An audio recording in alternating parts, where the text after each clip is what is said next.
yan uwa assalamu alaikum warahmatullahi ta'ala wa barakatuh. Sai da zamu so ka gabatar da sunanka ga masu karatunmu insha Allah.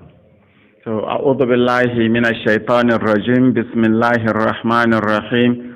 Allahumma salli ala sayyidina Muhammadin al-fatih lima ughliqa wal-katimi lima sabaqa nasiril haqqi bil haqq والهادي إلى صراطك المستقيم وعلى آله حق قدره ومقداره العظيم وبعد السلام عليكم ورحمة الله تعالى وبركاته. sunana an fi sani na da Sharif Sheikh Adam Mina a garin Mina nake zaune insha Allah. Sai da har ila yau za mu so ka gabatar da tarihin haihuwarka. To,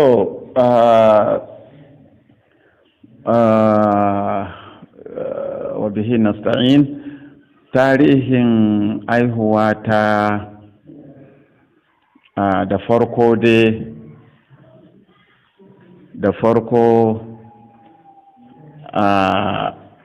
da yake ya kakanninmu sharifai yawo suke ba zama suke ba a wuri guda. Yawo ake aje nan yau a tashi a koma nan a tashi a koma nan.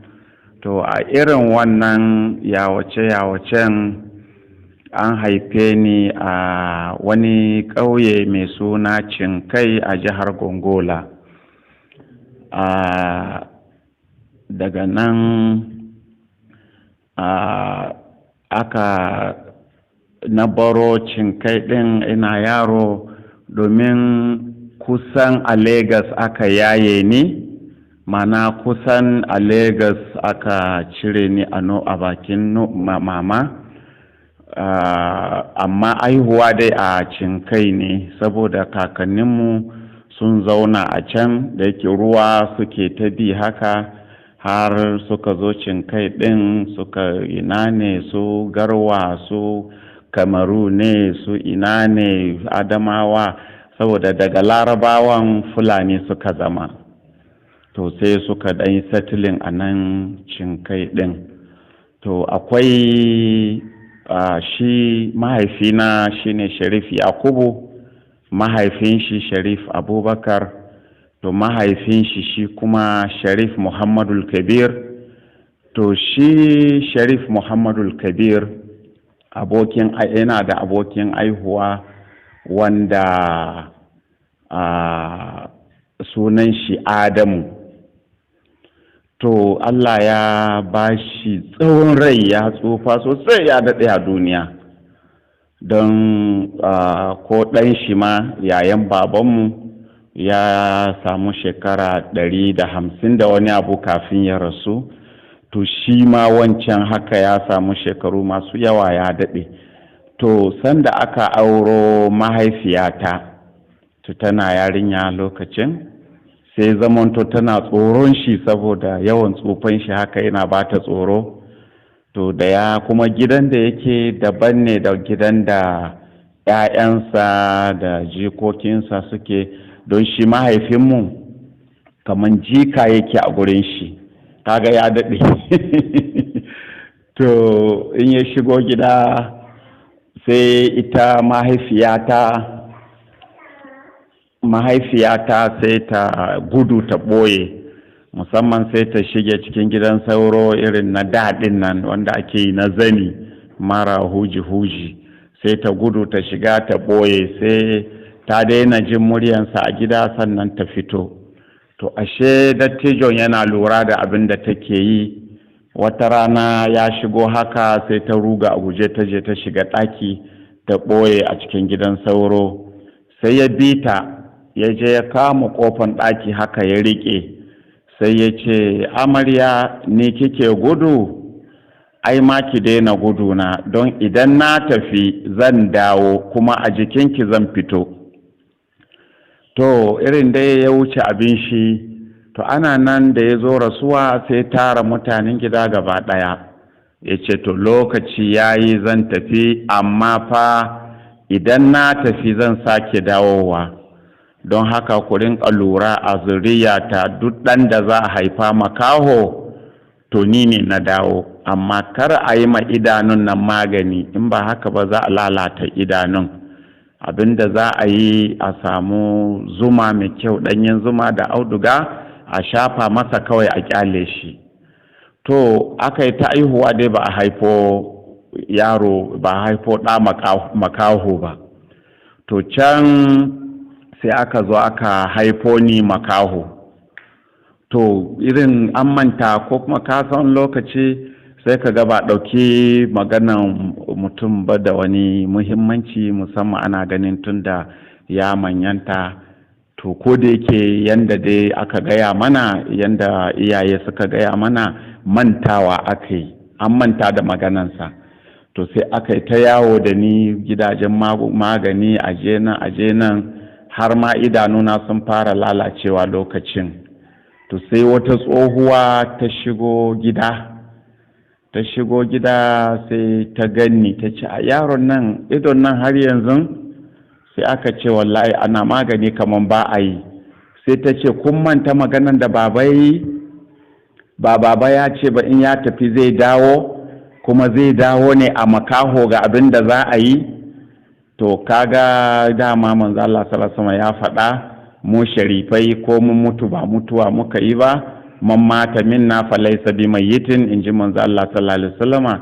To yace zai dawo kuma ya dawo din, kuma a siffan da yace za a dawo da shi.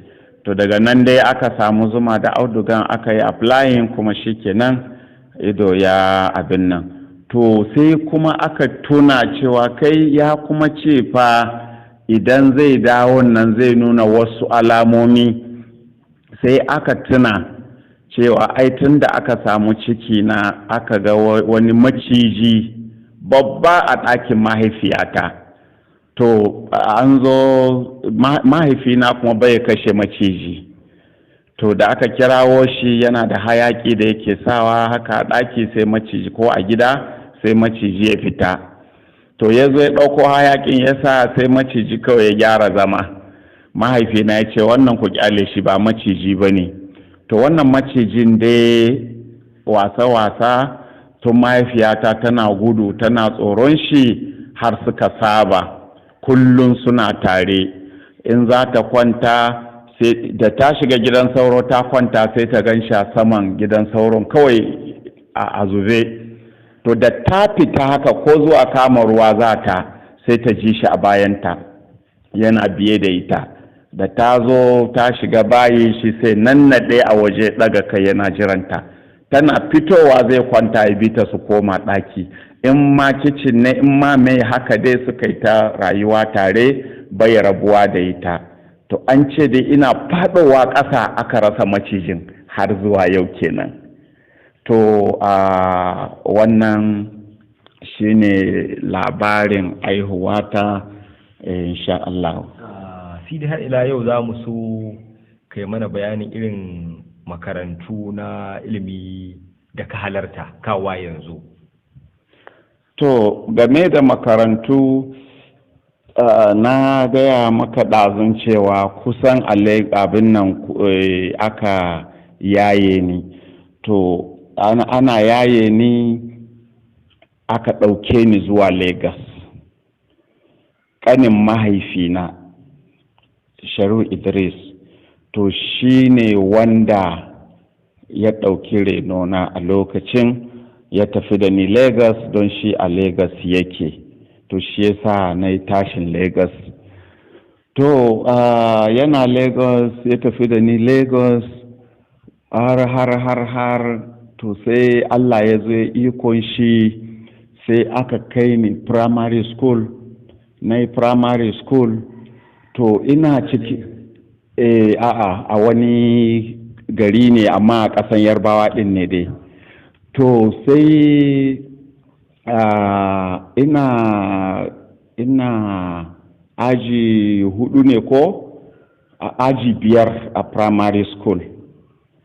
To sai shi ƙanin baban nawa, muna zaune haka a Lagos, yake labari cewa Shehu Ibrahim, Maulanmu Shehu Ibrahim radiyallahu anhu ya zo Lagos kuma zai je can Agege ya same shi, da ka za mu tafi tare. Sai ya rika ni muka tafi Agege gaida Maulanmu Shehu Ibrahim. To ko da muka zo muna zaune haka, to shi Shehu Ibrahim yana zaune kamar daga can haka akan wani kujera, shi mahaifina yana zaune kamar daga nan na gefen shi, sai yake gaya mini, kaga wancan dattijon shi ne Shehu Ibrahim, amma na yi magana da shi, ya yace bai da lafiya zai je jinya a Ingila, amma na yi masa magana in Allah ya dawo da shi lafiya ya ce zai biyo ta Lagos kafin ya wuce Kaula, don haka na yi masa magana zan ba shi kai a gunsa nake son kai karatu. Na ce to baba, to shine dai Allah ya ikon shi Ibrahim, Allah ya ajalin shi a can Ingila, to bai samu dawowa ba. To daga nan sai mahaifina, bayan rasuwan Shehu Ibrahim ana nan sai mahaifina ya zo ya ce to bari zan kai ka makarantar Shehu Adamu Al-Ilori. Shikenan ya ɗauke ni sai Agege dai har yanzu. To da muka zo Agege ya kawo ni makarantar a karɓe ni, sai suka ce ma mahaifina ya yi haƙuri, ba su a ɗaukan yaro sai da watan azumi, don haka a mayar da ni da watan azumi a dawo da ni. Ya ce to shi kenan. To dai mai da ni kafin watan azumin sai ce kai shi ya ma canza shawara, zai mai da ni gida. Ya ce a arewa yake so in yi karatu, bari ya mai da ni gida can Niger, saboda ya sha min magana wani lokaci ce zan kai ka can gida Sudan ka yi karatu, don an ce akwai tarihinmu wanda kakanninmu suka bayar, akwai kaset ɗin ma yana nan wanda suka faɗi yanda a guje-gujensu na sharifai wuraren da aka biyo. To yake cewa abin nan zai kai ni karatu can gida Sudan, wani lokaci ce zai kai ni karatu Agadas, domin duk muna da dangi. To akwai wata shekara an gayyace ni mauludi a Malamadori, can gaban Kano ko can Malamadori. To Hadeja yake ko? To shikenan da safe bayan na yi wa'azi da daddare, da safe 'yan jarida irin ku haka sai suka zo, sun zo mini interview yadda dai ka zo mini nan, su ma haka suka zo mini, wai sun zo su yi min tambayoyi. Na ce bismillah. To a tambayoyi da suka yi mini akwai kamar irin wannan wuraren da ne karatu da kuma irin dangantaka na da shiriftaka. To irin dai na faɗi yanda, to a nan na ba da salsala na karanta, ko da yake yanzu muna ɗan ɓoye salsalan saboda wasu maɓarnata suna ɓanna da abin nan. A san na taɓa ba da salsalan a wani tafsiri a nan, yanzu aka zo aka samu wani yaro a can Tunga, wallahi yaron na ya fito ba san shi sharifi ba, san iyayen shi sharifai ba, kawai ya fito wai shi sharifi ne. Aka ce to ko za ka iya gaya mana salsalanka, wai salsalan shi ɗaya da Sharif Adam. To kaga ba dangi na ba komi ba, to shi yasa muke ɗan rufe salsalan yanzu. To amma dai a wancan lokacin a Malamadorin sai na faɗi kakanni na har zuwa kan Imamu Jawad, domin shi daga kan Imamu Muhammadul Jawad a cikin a'imma na tara ko, to daga kan shi muka yi reshe, to har zuwa kan shi, har zuwa kan na Fatima, har zuwa kan manzala sassun, sai na ba da labari. To ashe bayan sun gama min interview, sai da yake sun yi recording, to sai suka tutura ma mutane har ya je Katsina. To sai wani ya saurara, sai ya ji irin tarihin kakannina da bayar da salsalata, sai ya tashi ya je gidan wasu sharifai a nan Katsinan, ya ce don Allah mutane wannan gida ku zo ku saurari bawan Allah nan, anya ba ɗan gidan nan ba ne? Saboda duk wanda ya faɗi kakannin shi nan kamar su ne dattawan gidan nan fa. Sai ya kunna, kowa ya saurara, suka ce kai wannan ɗan uwanmu ne, domin duk manyan nan da ya kira su ne manyan gidan nan.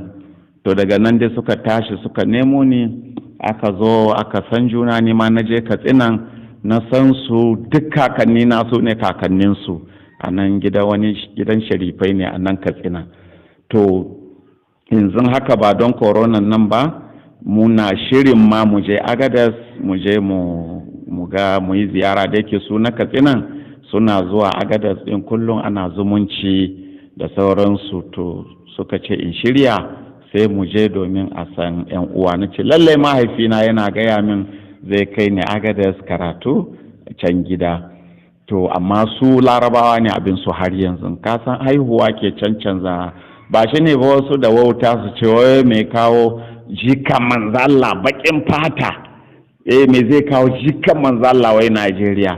Shi ya manta annabi Adamu ya riga manzalla bayyana, kuma shi in ka tambaye shi kai jikan waye zai ce jika annabi Adamu. So kuma annabi Adamu nan shi ya san ba dan Najeriya bane, kuma shi jikan shi ne amma gashi a Najeriya, amma yana mamaki abin da ya kawo jika annabi Najeriya. Ayo su mutane, ko da yake kowa da irin lissafin shi, sai dai ya ta haƙuri da su. To shi kenan sai a nan ina gaya maka makarantu da aka yi ƙoƙarin a kai ni, kuma Allah bai sa ya tabbata ba. To sai mahaifina ya baro can Lagos ya zo nan Mina ya neman mini makaranta. To ya yi ƙoƙari ya samu mini makarantar Arabiya, bai samu ba. Ka dubi makarantu fa a garin nan na Islamiyya da Arabiya, ga bidda ga ina ne duk, amma ya buga ba ɗauke ni ba. Ice zai kawo ɗan shi yana neman mini admission, bai samu ba. To ƙarshe dai makarantar boko ya je ya samu mini nan Ahmadu Bahago Teachers College, ya gani. To a nan ya samu mini makaranta, ya je ya shiryo ni sai na zo. That was 1977 kenan, 1977, shekara 40 da wani abu kenan ko? Shekara 40 ko da uku ne? To na zo na yi wannan secondary school. To ina nan a nan Bahago Teachers College, ina class 3 kenan, kuma lokacin shekara 5 ake yi. To ina aji na uku sai na ce kai bari dai in nemi makarantar Arabiyan nan dai. Sai na tashi na je Kayis, na samu principal, ina masa kuka na ce taimake ni yin transfer daga Ahmadu Bahago in zo in karasa karatuna a nan. Sai ce ina ba zai yiwu ba, na yi kuka ne kuka, ya ce ba zai yiwu ba. To can dai da ya tausaya mini sai ce muna da iya mayar da kai na bokon da ka, tun da mu biyu muke da shi, akwai na bokon akwai na Arabiya, to sai dai mu saka a na bokon. To kawai sai na amince. To a na bokon ma sai yake cewa to amma fa transfer yana da matsala, in yaro ya transfer yana affecting karatun shi, za su dawo da ni baya. Na ce a'a, na ce a sa ni a class 3 ina. Na ce ranka daɗe idan yaro ya faɗin an jaraba mai ake mishi, ya ce demotion, za mai da shi ajin da yake. Sai na ce to ni in na faɗi a kore ni. Haka kace? Na ce haka. Na ce shi ke naka bani aji. To wannan na Islamiyyan da aka hana nin, ikon Allah da kuma martaba irin na gidan manzanci annabta, martaba irin na gidan manzan Allah. Wato wanda bai san manzan Allah ba ya yi hasara. Kuma ƙoƙarin da muke ta yi kenan, mutane a san annabi, a riƙe annabi, ba kaman shi ba kaman gidan shi, wallahi. Tama ka gani abin da ya gashi nan, sai yasa na ce manzan Allah bai da makiya da suka kai al'ummansa. Masoyansa ba su da yawa cikin al'ummansa. To shi kenan dai da wannan na bokon da aka sani, ba a shekara ba gata malam ana ɗauka na a kai ni in karantar a na arabiyan. A nan makarantar? Ƙwarai, sai malami ya ce saboda kawai an ganni ina arabiyan, ina komai na ilimi, ina wa'azi na abun ya ɗaure mutane kai. Ai shi yasa ba Amina nake tare da ko ba Amina na tashi ba. Ai tun na kankani, yaro kankani nake Mina tun 1977 ko sama da shekara 40 da uku. To ka gani in zan yi wani wuri da na yi karatu aya nan zai zama ko to kuma akwai wani malami dai da zai ce ni na karantar da Sharif Sheikh Adam, ya kamata ku san shi tun da kuma yan nan din ne a nan kuke tare muka tashi. To sai kawai aka ga gashi na arabiyan wanda aka hana ne ake ganin ba zan iya ba, kawai sai aka ga gashi Allah ya sa ina yin shi, har ma ana ganin na fi masu karatun arabiyan. To sai malami ya zo ya roƙe ni ya ce da Allah zan fita, je ka riƙe mini aji na su 'yan arabiyan kuma in je in karantar da su. Wannan wani iko ne na Allah, kuma wannan mujaza ce ta gidan annabta, ta gidan manzon Allah sallallahu alaihi wasallama wa alihi. To haka dai na rasa wannan opportunity na in yi karatun addinin musulunci, tunda duk inda aka kai ne sai ya zama bai yiwu ba. To amma abinda na ɗauka dai Allah ya yi haka ne don ya nuna mu'ujazan gidan manzo Allah ta hanya na. To bayan na gama wannan grade 2 ɗina, na gama secondary school, to ban je ko ina ba kuma sai na ci gaba da wa'azi. To dama tun kafin in gama na shiga wata hanya, to sai na zama mai wa'azi kawai, na ci gaba da wa'azi na. To daga baya ne na zo na yi enrolling da ɓangaren diploma, ina jin bayan shekara 10 ne ko. To na ma yi girma sosai a harkan wa'azi da karantarwa na addinin musulunci, sai na yi enrolling da diploma, kuma da na yi enrolling sai zama ba na zuwa makaranta. A nan kahisin. To sai dai na ji an sanar da ni za a jaraba, sun jin zauna rubuta. To ashe malamai ba su ji daɗin haka ba, sai da na zo jarabawan ƙarshe zan fita sai suka riƙe ni, suka ce ai ba zan yi wannan jarabawan ba tun da ba na zaman karatu. Na ce to dimomi a yi haƙuri a yafe. To malaman duk sai suka yafe, sai wani malami ɗaya ne wanda mun zama abokai sosai, ya ce shi ba zai yafe ba. Na rubuta duk na ci sauran fefan, shi sai ka da ni ce ba ni da continuous assessment. Na ce ba komi. To sai na rubuta receipt, lokacin receipt ake yi ba carry over ba. Na rubuta aka yi clearing ina na wuce. To wani ikon Allah, bayan na gaba wannan sai na je na nemi admission a BUK, zan karanta Arabic and Islamic Studies. Bayan na nemi wannan, kafin je makaranta sai Kure, gwamnanmu na da, Allah ji ƙarai marigayi Kure, ya zo ya same ni ya ce gashi na gina makaranta Abu Turab, kuma kai ne nake so don Allah ka buɗe min makarantan, ka raya mini makarantan. Sai ne tunani to in ma na tafi university yanzu me zai kai ni, ba dai ilimin addini nake so in koyo ba, to na koyo shi me zan yi da shi, ba taimakon musulunci ba kuma ga taimakon. Sai na janye wancan admission ɗin kawai, sai na janye wancan admission, na karɓi wannan aiki da ya sa ni na in tabbatar mai ƙarfafa abin nan, kafa masa makaranta. Na kafa makarantar ya kahu, sannan na zo na ce to tunda Allah ya sa na kafa makarantar nan ya zaunu, to zan tafi makaranta, zan je in sake neman admission. To zan je neman admission akan Arabic and Islamic Studies in still. Wannan ya kamata ya zama shekaran 1994. To a 1994 din sai muka haɗu da wani malami ne, babban malami ne, komanda, za ka san komanda, yawa babban malami ne sosai wanda ana jinjina masa ilimin arabiya. To shine sai muka haɗu da shi yake cewa Sharif, naji an ce za ka koma makaranta ko? Na ce zan je nemi admission. Ya ce me za ka karanta? Na ce Arabic and Islamic Studies. Ya ce kul. Ya ce za ka je ka ɓata lokaci dai. Ya ce menene malamai ke zuwa su karanta na ilimin addini wanda Allah bai baka ba?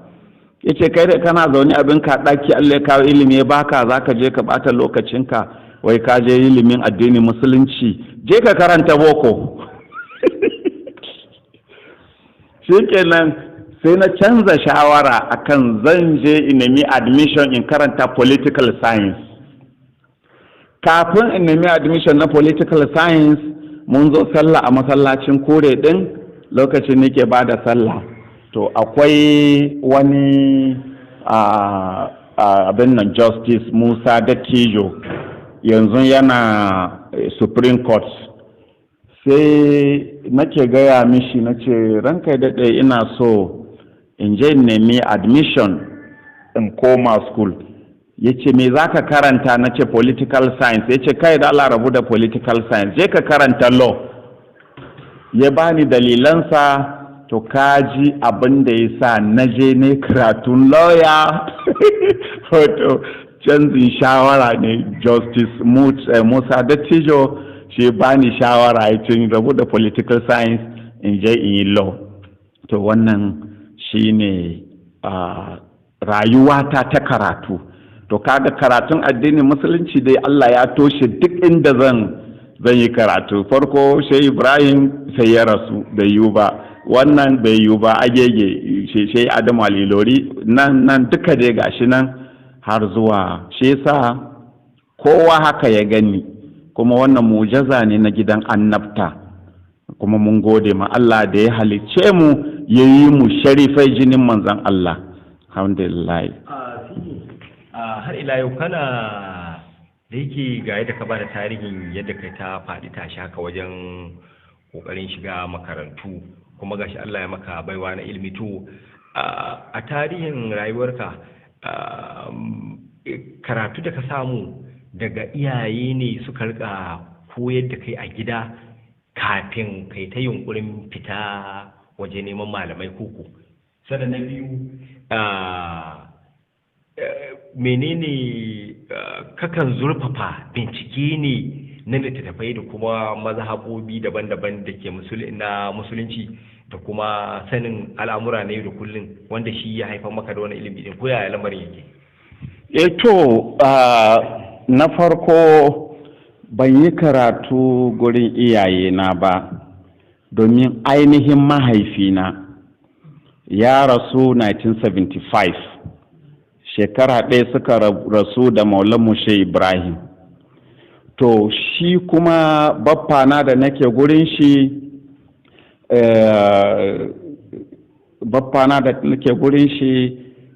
shi ya ɗauko ni ya kawo ni nan Mina, ko kuma ce shi ya ta yunkurin ya kai ni waɗannan makarantu domin in yi karatu, domin shi ba mai koyarwa ba ne. To shi yasa ya so ya kai ni dai in yi karatu a waje don bai koyarwa. Yanzu muna tare da 'yan uwana a nan garin ma, wasu na Abuja, wasu na Port Harcourt, duka dai wanda 'ya'yansa ne. Akwai 'yan uwana, 'ya'yan babana din duk muna nan a nan. Akwai kuma 'yan uwana, 'ya'yan shi baffana da ya rike ni, duk muna nan a nan muna tare. To duk kowa ya je ya yi karatu a waje ne, don shi bai karantar da kowa.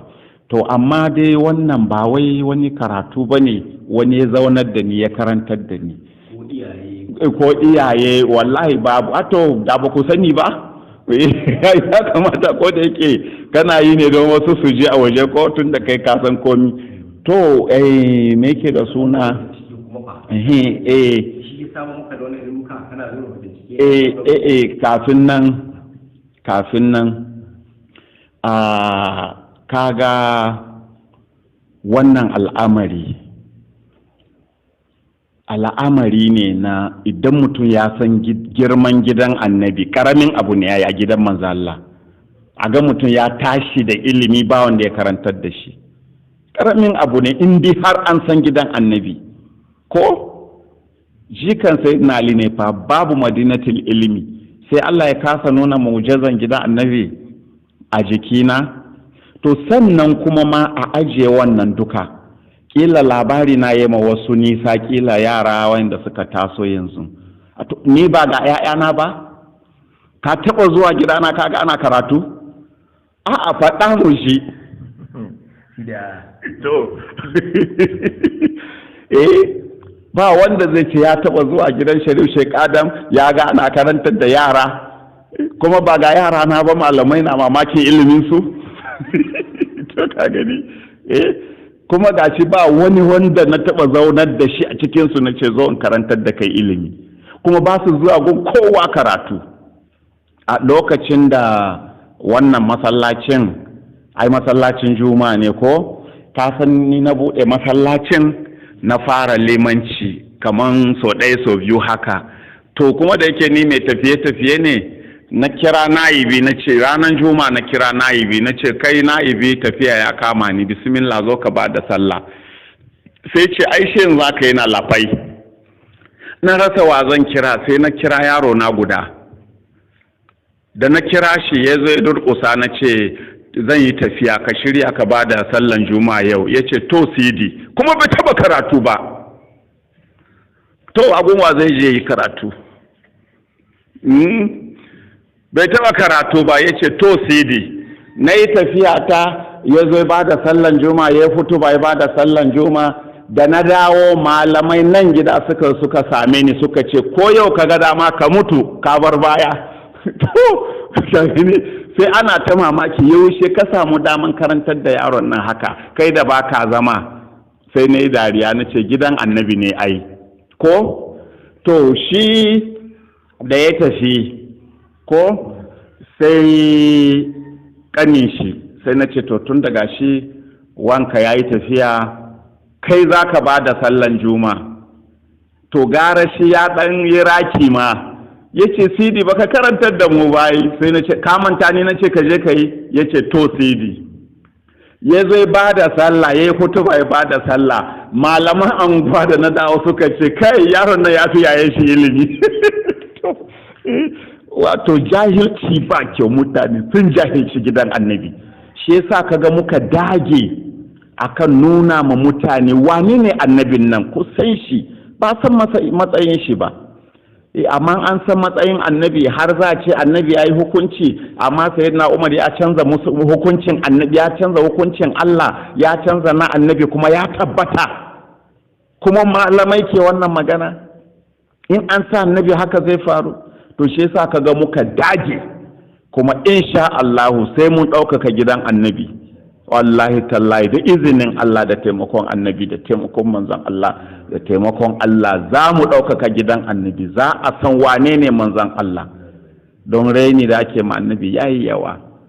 To wannan shine game da bincike kuma da kai magana. Gaskiya na tashi ina bincike a addini, ka gane, tunda Allah ya sa malamai sun ce ni malami ne, ko kuma wanda wani malami bai zo ya ce ga yadda za ka yi ba. To sai ina samun littafai, in na buɗe littafi sai in karanta. Malam, a lokacin da nake yaro, la ilaha illallah, to shi kenan, an gode ma Allah, an gode ma Allah, an gode ma Allah. To sai na kan buɗe littafi in bincike a ciki menene addini da sauransu. To haka dai nake har yanzu, kuma alhamdulillahi wannan shine an san tambayan da kai mai. To sidi mun ci a can baya ka yi ƙungiyar Izala, wato ka kasance cikin shugabanninta. Wani irin ƙalubale ka fuskanta lokacin da kake ƙungiyar Izala? To na farko dai na shiga Izala tun farkon fitowanta. tun ina yaro. Izala an kafa ta 1978.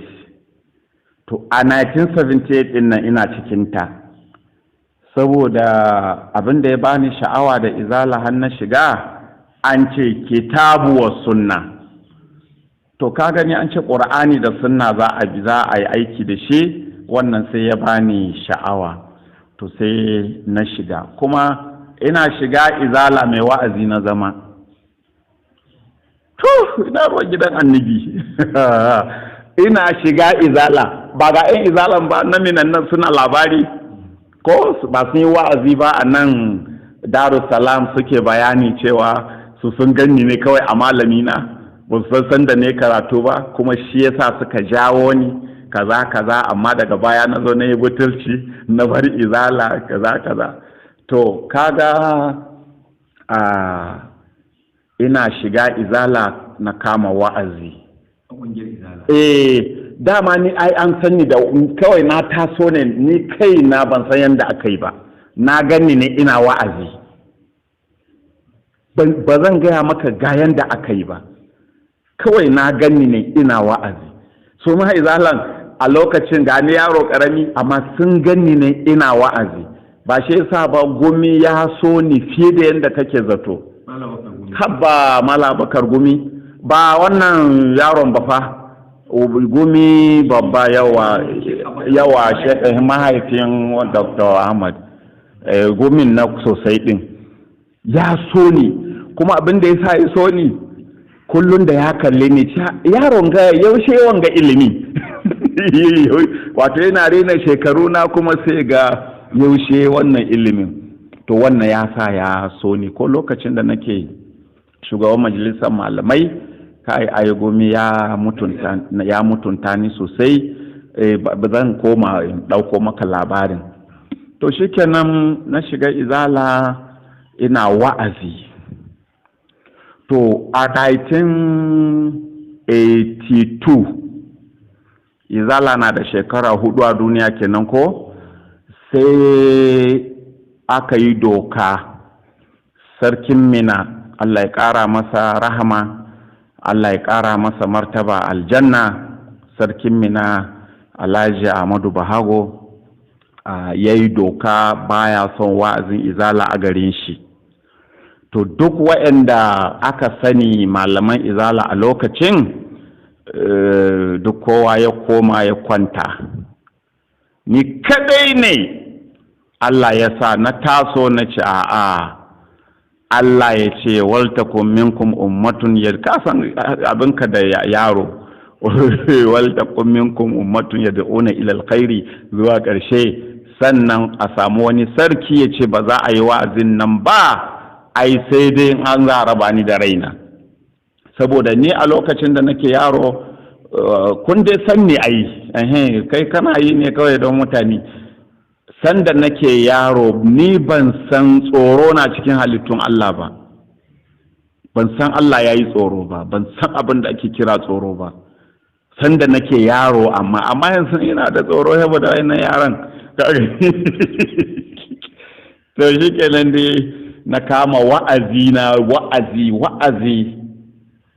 sai aka ce, sai sarki Allah ya ƙara mishi martaba sai ya ce aje a zo da ni. Shikenan aka zo da ni, ya riga ya sa rana, aka je aka ɗauko ni, aka tara malaman Mina, wayannan shehinan Mina da ke wayannan dubba ko ɗaya a ciki lokacin, na babu ko shi Abibu shi da ne maganin shi ranan nan cewa ya ce na ba su wahala sanda nake izala, ai ƙarshe ne wake magana a cikinsu lokacin. Aka ɗauko ni, aka ɗauko su malaman Mina irin su malam Lawan Murshid da limamin Mina na zamanin da wayan su malamai dai aka zauna. Shikenan sai sarki ya ce to shi ya hana wa'azin izala a Mina, amma na ki in daina. Sai na ce to mai martaba a yi haƙuri, me yasa aka hana wa'azin? Idan akwai wani aibi a gaya mini. sai ce saboda muna zagin salatul fati kuma ya ji malamai sun ce salatul fati na cikin ƙur'ani. To ina da irin ƙur'ani ƙaramin takarda haka irin mai zip ina a gaban aljihuna haka, sai na cire shi na ajiye a gaban malaman, sai na ce ku buɗe ƙur'anin nan, na ce sarki su buɗe ƙur'anin nan su nuna mana salatul fati a ciki, in sun nuna daga nan a kai ni inda za a kashe ni. Sarki ce haka kace? Na ce wallahi sarki na ɗauka. Sarki ya kalli malamai ya kalli ni, ga ƙur'ani a gaban malaman ba su taɓa ba, ka gane ko? Sai malalau murshidi ya ce kai wannan shaidanci ne kawai kaza kaza. To sai sarki ya ce to gaskiya shi ba zai yarda da wannan shaidanci ba. Sama'ila Idris ma da ya zo nan ya gaya mishi ba zai yarda da wannan shaidanci ba kaza kaza. Shikenan dai aka sallame mu muka tafi, daga yau kar a sake wa'azi. Sai na je na ci gaba da wa'azi na. To da na ci gaba da wa'azi kuma a lokacin ina koyarwa a Women Teachers College. Lokacin akwai Women Teachers College WTC yawa, shi aka mai da dai yanzu ko? To, Old Airport ko? To shi kenan. To lokacin ina koyarwa a ciki. To sai rigima. To sai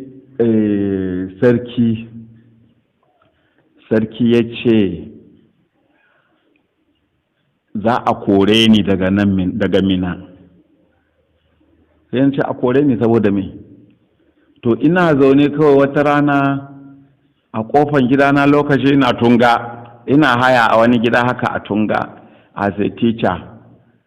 Shikenan kawai ina kofan gidana shimfiɗa taburma ina kwance, sai na ga 'yan sanda cike da irin rokan sunan bukatun motan sunan da bindigogi suka tsaya a kofan gidan. Sai wani mara uniform a cikinsu sai ya sauko, sai ya gaida ni na ansa, sai ce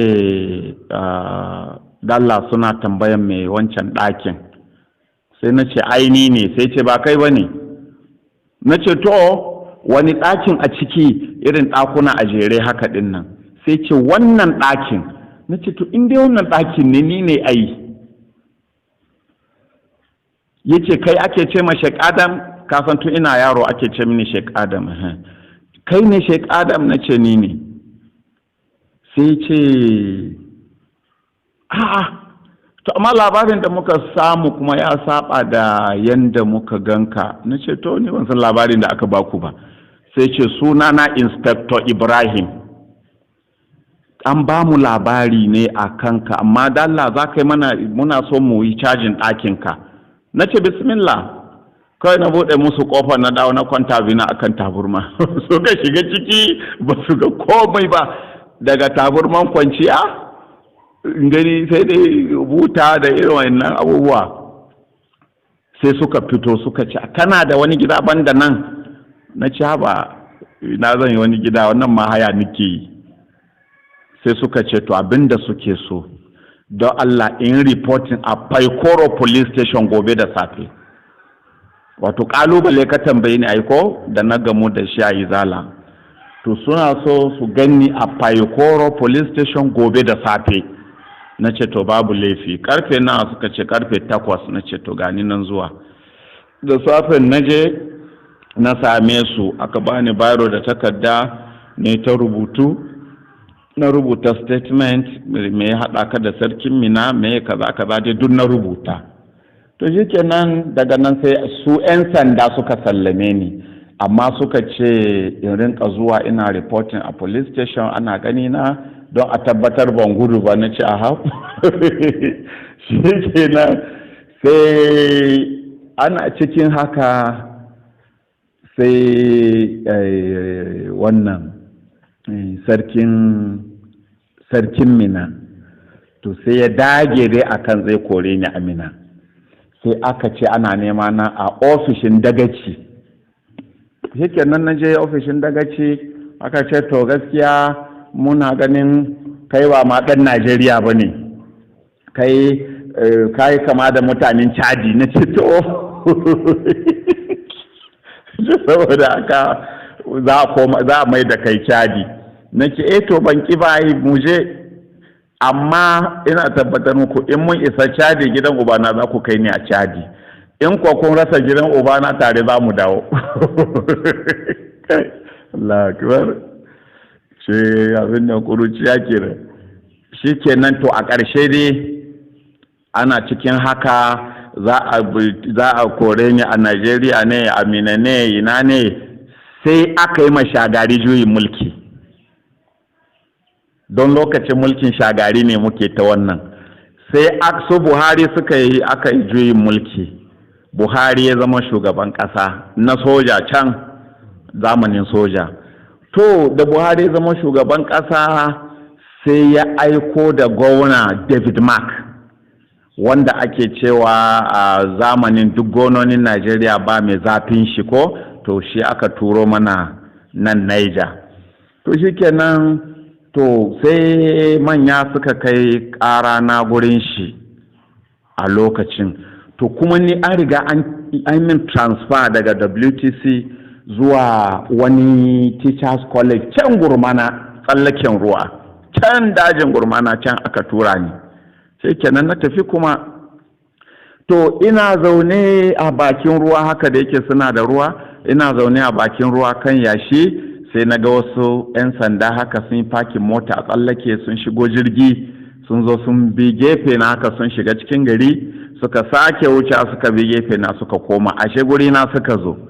To da na haura gida aka ce ai wasu 'yan sanda sun zo neman ka ga takardar da suka bayar. Da na karɓa na karanta ana neman in bayyana a Paikoro Police Station, abin nan Central Central Police Station sunan shi ko? Central na kusa da babban masallacin Juma'an nan. Area Command ne, to shi kenan. Ana nema na a gurin, amma lokacin kamar Central yawa, to shi kenan. To nan yawa da Central Police Station haka ne, exactly yawa. To shi kenan ina zuwa sai na shirya kaya na kawai. Washe garin da ake nema nan ina da Vespa sannan. Akwai wani Vespa lokacin da na saya naira 200, to she na shirya kaya na kawai na zuba akan Vespa na kamo hanya, don da Vespa nake zuwa da Vespa nake dawowa Mina. Na shirya kaya na daure da daddare akan Vespa, gari na wayewa na dauki Vespa na zo na sa a jirgi aka tsallake da ni. Ina zuwa maimakon je gida mana in sauke kaya na, kawai da ni da kayan duk muka je police station. Kai oh Allah, ina zuwa police station aka ce ai commissioner 'yan sanda ake nema na. To annan aka bar mashin aka ɗauke ni sai wurin commissioner na 'yan sanda.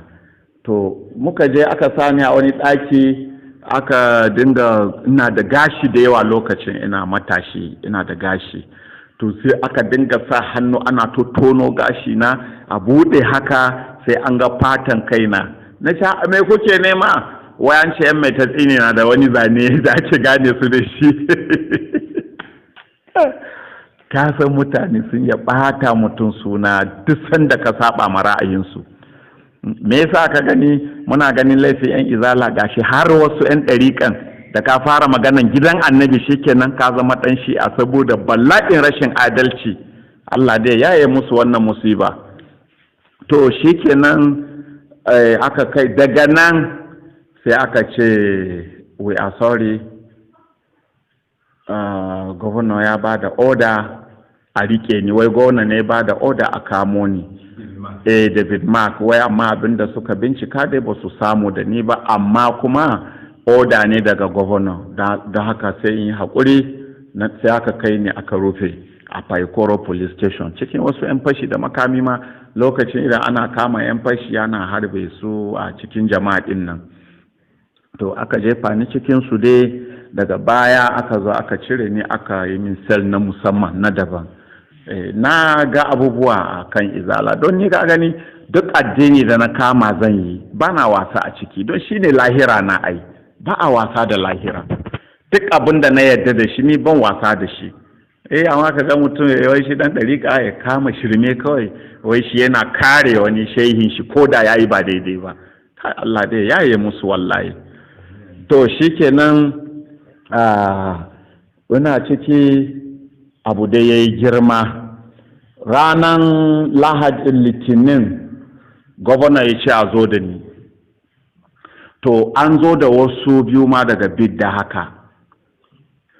Ranar Litinin ya ce a kawo mu, to ko da aka kai mu shi ɗayan kaza ce to kuma gefe, shi ma ɗayan ku suka abin nan dai ba irin bayanan da suka yi su ba su da kes sosai, kes ɗinsu mai sauƙi ne, to su an sallame su. To ni a ranar ma gwamna ya tambaye ni, are you a teacher or a preacher? Na ce what is the difference between a teacher and a preacher? Sai ce you are asking me, na ce you asked me. Shi kenan fa rigima, kuma ya tara dukkan kwamishinonin shi a ranar, har da kwamishinan 'yan sanda ya tara. Ya ce you are asking me, David Mark wannan kun tambaye shi bai zai manta ba, na sani. Malam ya gaya mini maganan banza, na gaya mishi na rama, yana ganin shi soja, ya zage ni na zage shi. Turan shi ya ɓaci, sai cire hula ya buga kan tebur. Ya ce lallai labarin da aka bashi ni mai tatsine ne ya tabbata, don su ne ba su da tsoro. Ya ce I would rather shed your blood than any blood to be shed in Niger State. I will shed your blood to save thousands. I will never allow what happened in Jamaica to happen in Niger State. Kaza. Shi kenan fa aka ɗauke ni aka je aka rufe. To karan kai ka da nisa ɗan jarida, har an kai ga an sa ranar da Idiagbon ya ce a kai ni Lagos kirikiri, can za a kashe ni. To sai wasu lauyoyi daga Ilori suka ji labari, sai suka zo nan Mina suka same ni a sel, suka ce ga labarin da suka ji, su kungiya ne na lauyoyi kuma suna ganin za a zalunce ni, ya za yi a kashe mutum haka ba kai shi kotu ba yi kaza ba, kan zamanin Buhari wancan akwai abubuwa. Kadin ka tsaye maka hanzari ba ka maka ci gaba, ƙungiyar Izala ba ta taka rawa wajen ganin ta kwato maka yanci ko ta kare ka daga wannan kalubale ko kula da yake shiga tsakanin kai da gwamnatin jihar Neja ba? Wata ƙungiya ta lauyoyi daga Ilori jihar Kwara kenan ta zo. Ƙungiyar Izala ba ta wani rawa na ganin ta kare ma a martaba ko mutunci ba, tunda kai ne ma ƙungiyar ta ne wa'azi. To in ka duba a lokacin Izala ba ta da ƙarfi, kuma wayanda suka karɓa a lokacin ana tsorace. Ni ne wannan ƙonan bakin waken. Kowa na jin haushi, amma dai kuma to ya za yi irin ne ana tsorace. To shine lauyoyin suka ce to sun zo ne za su kai magana na court. Sai na ce to na gode da yunkurin da kuka yi, amma abinda kuka zo yi nan yayi kama da bakin ciki, za ku yi min bakin ciki. Yaya ga shahada ina gani zan mutu akan addini, sannan ku zo ku ce za ku kai kotu. Zai yi shahada ku ce wani kotu. Na sallame su, na ce ba na so. To shi kenan kwamishinan 'yan sanda na zamanin, Allah ji kan rai shi ma, to shi ne da ya ga abun fa lallai zai tabbata, sai je magana da Gumi na kashe ni ɗin, don an sa ranar da za a ɗauke ni daga nan. Sai samu Gumi ya ce to gaskiya magana Malam Adam fa ya yi ƙarfi, ga ma yanzu ya ce ya iya ƙoƙarin shi amma ba a fahimce shi ba, don haka ga ma matakin ƙarshe da aka ɗauka kashe shi za a yi. Sai Gumi ya ɗauki biro da takarda ya yi rubutu zuwa ga David Mark gwamnanmu. Abinda Gumi ya rubuta takardan ya ce ina sanar da gwamnati, kai gwamna David Mark, yaro nan da ke hannunku Sheikh Adam, idan kuka kuskura kuka kashe shi, fitinan mai tatsi ne da aka yi a Kano wasa aka yi. To kaga lokacin ba daɗe da rigiman ba, yawa ya ce wasa aka yi kuka taɓa yaron nan. Shi da ma da ya tashi sai kai takarda Lagos, sai suka ce kai a sake shi, in Gumi ya ce za a yi wallahi za a yi. Shi ce nan ina zaune aka zo aka ce in fito na fito aka bani su kai malam salba kyau yake nan dai aka bani kana aka ce gwamna ya ce a zo da ni yake nan gwamna muka je muka zauna sai gwamna ya ce to gaskiya yana so ne mu gaisa kuma a yi sulhu wannan abubuwa da suka faru a manta da shi mu zama abokai kaza kuma daga yau dai yana so zan dinga wa'azi a gidan rediyo na cewa wa'azin rediyo ka kai ma malaman rediyo ni ba malamin rediyo ba ne a lokacin shi kenan sai ce to kafin a sallame ni yana da tambayoyin da zai mini sai na ce bismillah yayi in ji David Mark kuma kaga kirista ne sai ce dalla menene bambancin tsakanin musulman da ke sallah suna kama kirji da wayanda suke sake hannu me bambancin su na ce to ai kaga dai na ɗaya kai kafiri ne na ce kafin a kai ga maganar rike kirji ai sai ka musulunta in ka zama musulmi sai a koya maka tsarki alwala sallah to a karantar da kai sallan ne za nuna maka kama kirji ko sakewa kasan da yake mun gara juna sai ya ce dariya ya ce ok sai ce to me bambancin waɗanda suke sallah karfe 1 da masu yi karfe 2 na ce to ai an san ɗaya ne kai kafiri ne ai sai ka musulunta in an zo karantar da kai sallah ne za a sanar da kai lokutan sallah ka san ko karfe 1 ne ko karfe 2 sai ce to shikenan dai don Allah yana roƙo irin wannan baiwa da Allah ya bani na kwakwalwa din nan don Allah kada yi wasting shi don Allah yana so in yi karatu kuma duk sanda na shirya haka shi zai taimaka duk inda nake son jin karatu kawai na fita ni haushe bani kawai na fita abina na kyale shi to kaji irin yanda challenges dai a takaice da na samu a kungiyar izala to ya kamata an ƙara maka da wani abu to bayan an gama wannan duka sai na je gongola yawa je gongola na da jihar gongola na da to da na je gongola sai na ci gaba da wa'azi kuma a can na izalan da na ci gaba da wa'azi na izala sai mutane suke ta mamaki wani irin yaro ne da wannan irin ilimi haka shikenan sai nan da nan Wukari local government a lokacin sai ita national headquarters ta ce tana so a zaɓo murshid mana wani wanda zai rike matsayin administrative secretary wanda zai zama akwai jihohi 5 a hannun shi lokacin ko jihohi 19 ne ko muke da su ko 21 ne o 19 lokacin to shi kenan sai aka ce jihohi 5 za su kasance a ƙarƙashin shi kadai a lokacin amma sai an yi jarabawa shi kenan sai Wukari local government don kowane local government aka ce kowace local government ta zo da zakaranta malamin da ba su da kaman shi a zo da shi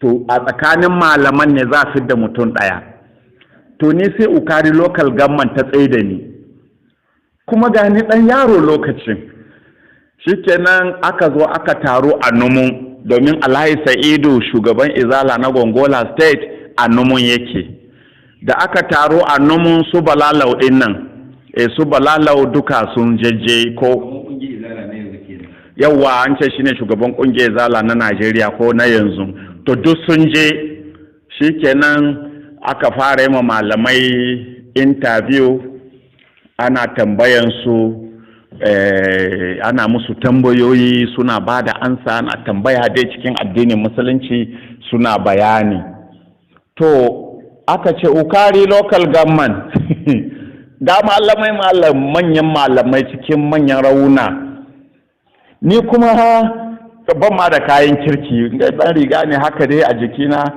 na tashi aka ce Wukari local government sai Alhaji Bukar shugaban Izala na Wukari local government ya tashi sai aka ce to ina naku malamin sai ce mala Adam taso, ko da na taso sai kowa na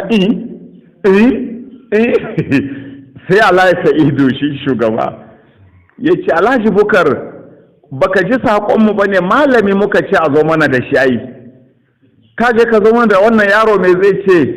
Sai Alhaji Bukar ya yi dariya ya ce ai ba yaro ba ne ranka ya ɗai. Ya ce ha ba Alhaji Bukar ka kai mana wasa mana.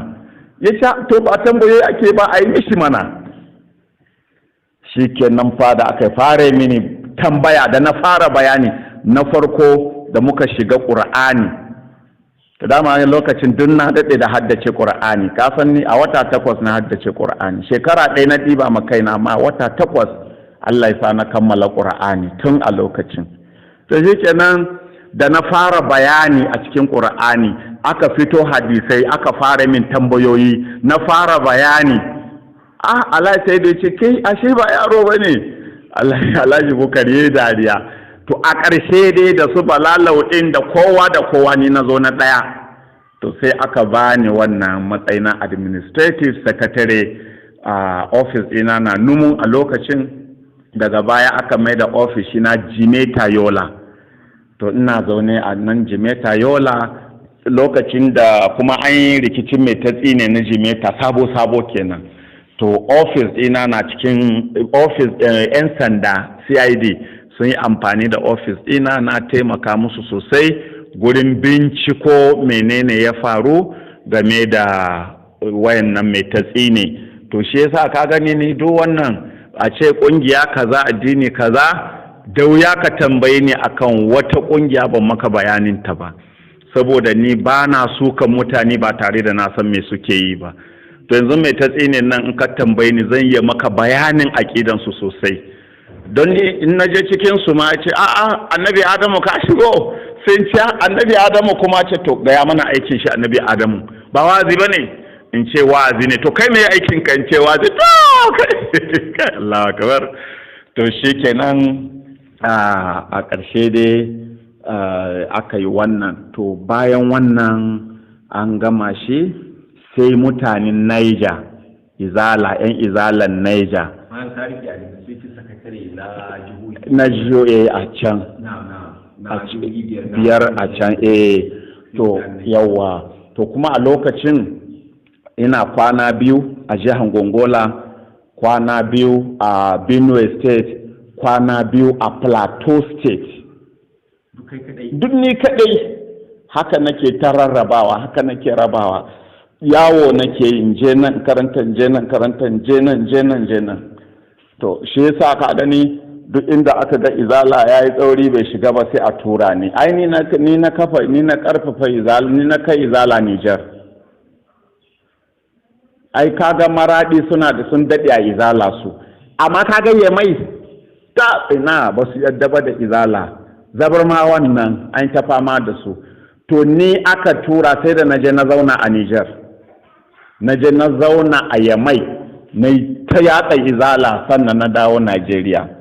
To wannan dai a lokacin sai mutanen Niger suka je suka roƙi Ibrahim ba mai shinkafa, Allah ji kan rai amini na ne, to akan don Allah addini ya mutu a Niger kaza taimaka in komo in dawo Niger. Aka gaya min na ce a to me aikin addini ne dai bismillah. To shine kenan na dawo nan mina kenan, na dawo Niger, na zo na ci gaba. To lokacin izala na sallah ne a nan brigade a barikin soja. Ba su da masallaci ƙungiyar izala ba nan barikin soja suke zuwa sallan juma'a, saboda limamin a lokacin shi ba izala ba ɗariƙa ba. To sai suka ce da baki kirin gara baki. To shi kenan ni ne da na zo na ce ban yadda ba, dole mu kafa masallacinmu. Zai yiwu kaza na ce kai in kaga abin da bai yiwu ba Allah ne bai yi shi ba, bismillah. Sai kenan muka kafa na roƙi wani alhaji dan wani ɗaki haka, ya ce ya ba mu na buɗe juma'a. To a buɗe juma'an nan fa a nan garin nan tudun Fulani a buɗe juma'an nan da na yi malam rigima ya tashi a garin nan. sai sarkin mina kuma dai ba wancan baban ba ɗa shi wannan faruko Allah ya ƙara mishi martaba, Allah ubangiji ya ƙara masa daraja ya arzuta shi da gamawa lafiya. To shi wannan sarkin minan rigima ta tashi, ba a yadda ba don me zan buɗe wannan masallaci. To har ya kai sarki gashi dai da ran shi ko sarki zai zama shekarar 1985 yau shekaran da ya hau kenan ko yawa irin ko 85 86 sa 86 ya kamata zama 86 da hawan shi ko to ina gani a 86 ne haka an fita 85. To baban gida ya juyi mulki 85 ne ya yi to ina gongolan a lokacin bayan juyin mulkin shi ne na dawo nan. To shi kenan sarki ya ce a tura 'yan sanda ranar juma'a masallacin ba za a juma'a mai zuwa ba a ji a rufe masallacin. Malam inda za ka san in izala mu tsorata ne, ka san masallacin nan mu uku muka yi sallan juma'a ranar duk sun gudu har liman, domin da na buɗe masallacin wani na sa liman kowa ya gudu har liman. Ranar ni na ba da sallah sai mutum biyu a bayana ne hutuba ne sallan juma'a saboda sun ji 'yan sanda za su so. Na ce ba 'yan sanda ba, a gaya masarki ya turo bom. To haka muka yi sallah. To shi kenan sai na yi maza wannan David Umaru din nan senator ne yanzu ko da ne okay ya yi senator dai yawa. To David Umaru shine lauya na a lokacin David Umaru shine lauya na a lokacin. Ya zo NYC a gurin shi Sakaba. To shi Sakaba sai zamanto suka zama su biyu dai masu handling cases ina na samu shara haka. To shi kenan sai ne maza na kai magana kotu. To dama ita gwamnatin Niger ai ta tura 'yan sanda ga sarkin Mina. To sai na yi karan kwamishinan 'yan sanda, na yi karan gwamna na jihar Niger lokacin wannan mai sunan shi bakanun nan yawa Habibu Shaibu ne ko yawa. To a lokacin na yi karan kuma shi sarkin Mina don na haɗa su da David Mark ya je shigar da ƙara. To shi kenan muka yi ta rigima a lokacin. To akwai wasu abubuwa da na yi wanda ya ba ita gwamnatin tsoron lokacin, ta ce a kira ni a yi sulhu.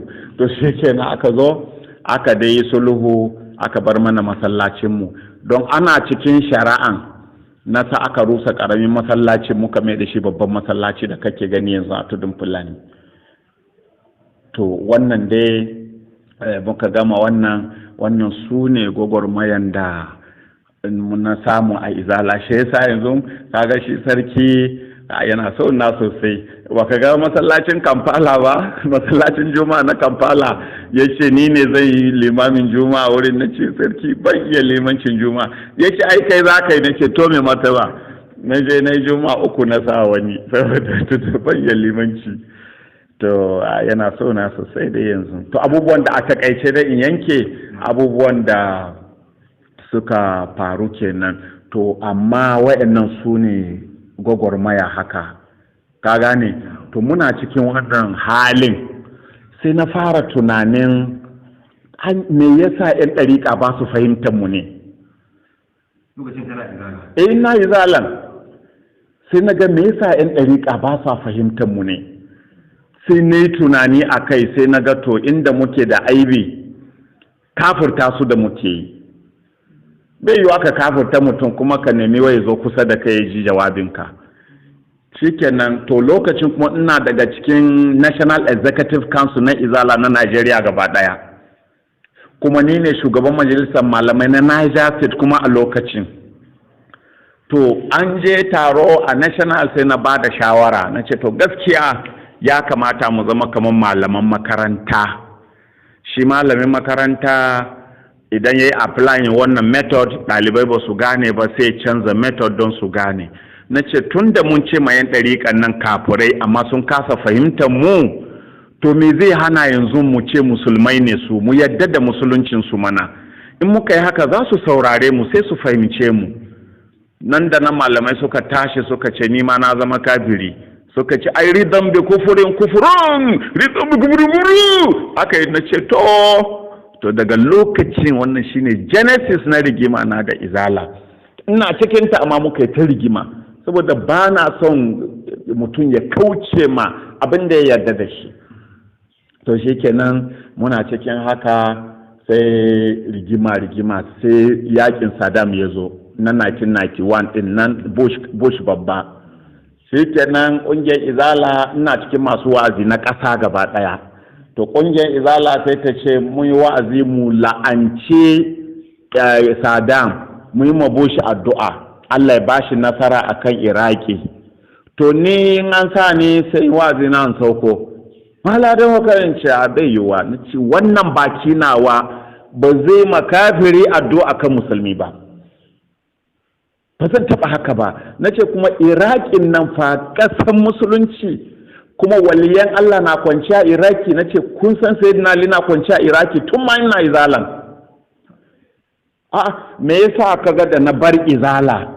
'Yan izala suka ce ai za su yi kaset su ɓata ni. Da na ji labari sai ne wa zai a kofa Alhaji Birnin da bacci nan opposite masallacin Juma. Na ce ga labarin da na ji na yin izala, amma bari in ba su gudumawa ta kafin su yi kaset din. Na ce in sun zo yin kaset din, na ce aminanai samartaka har na gama.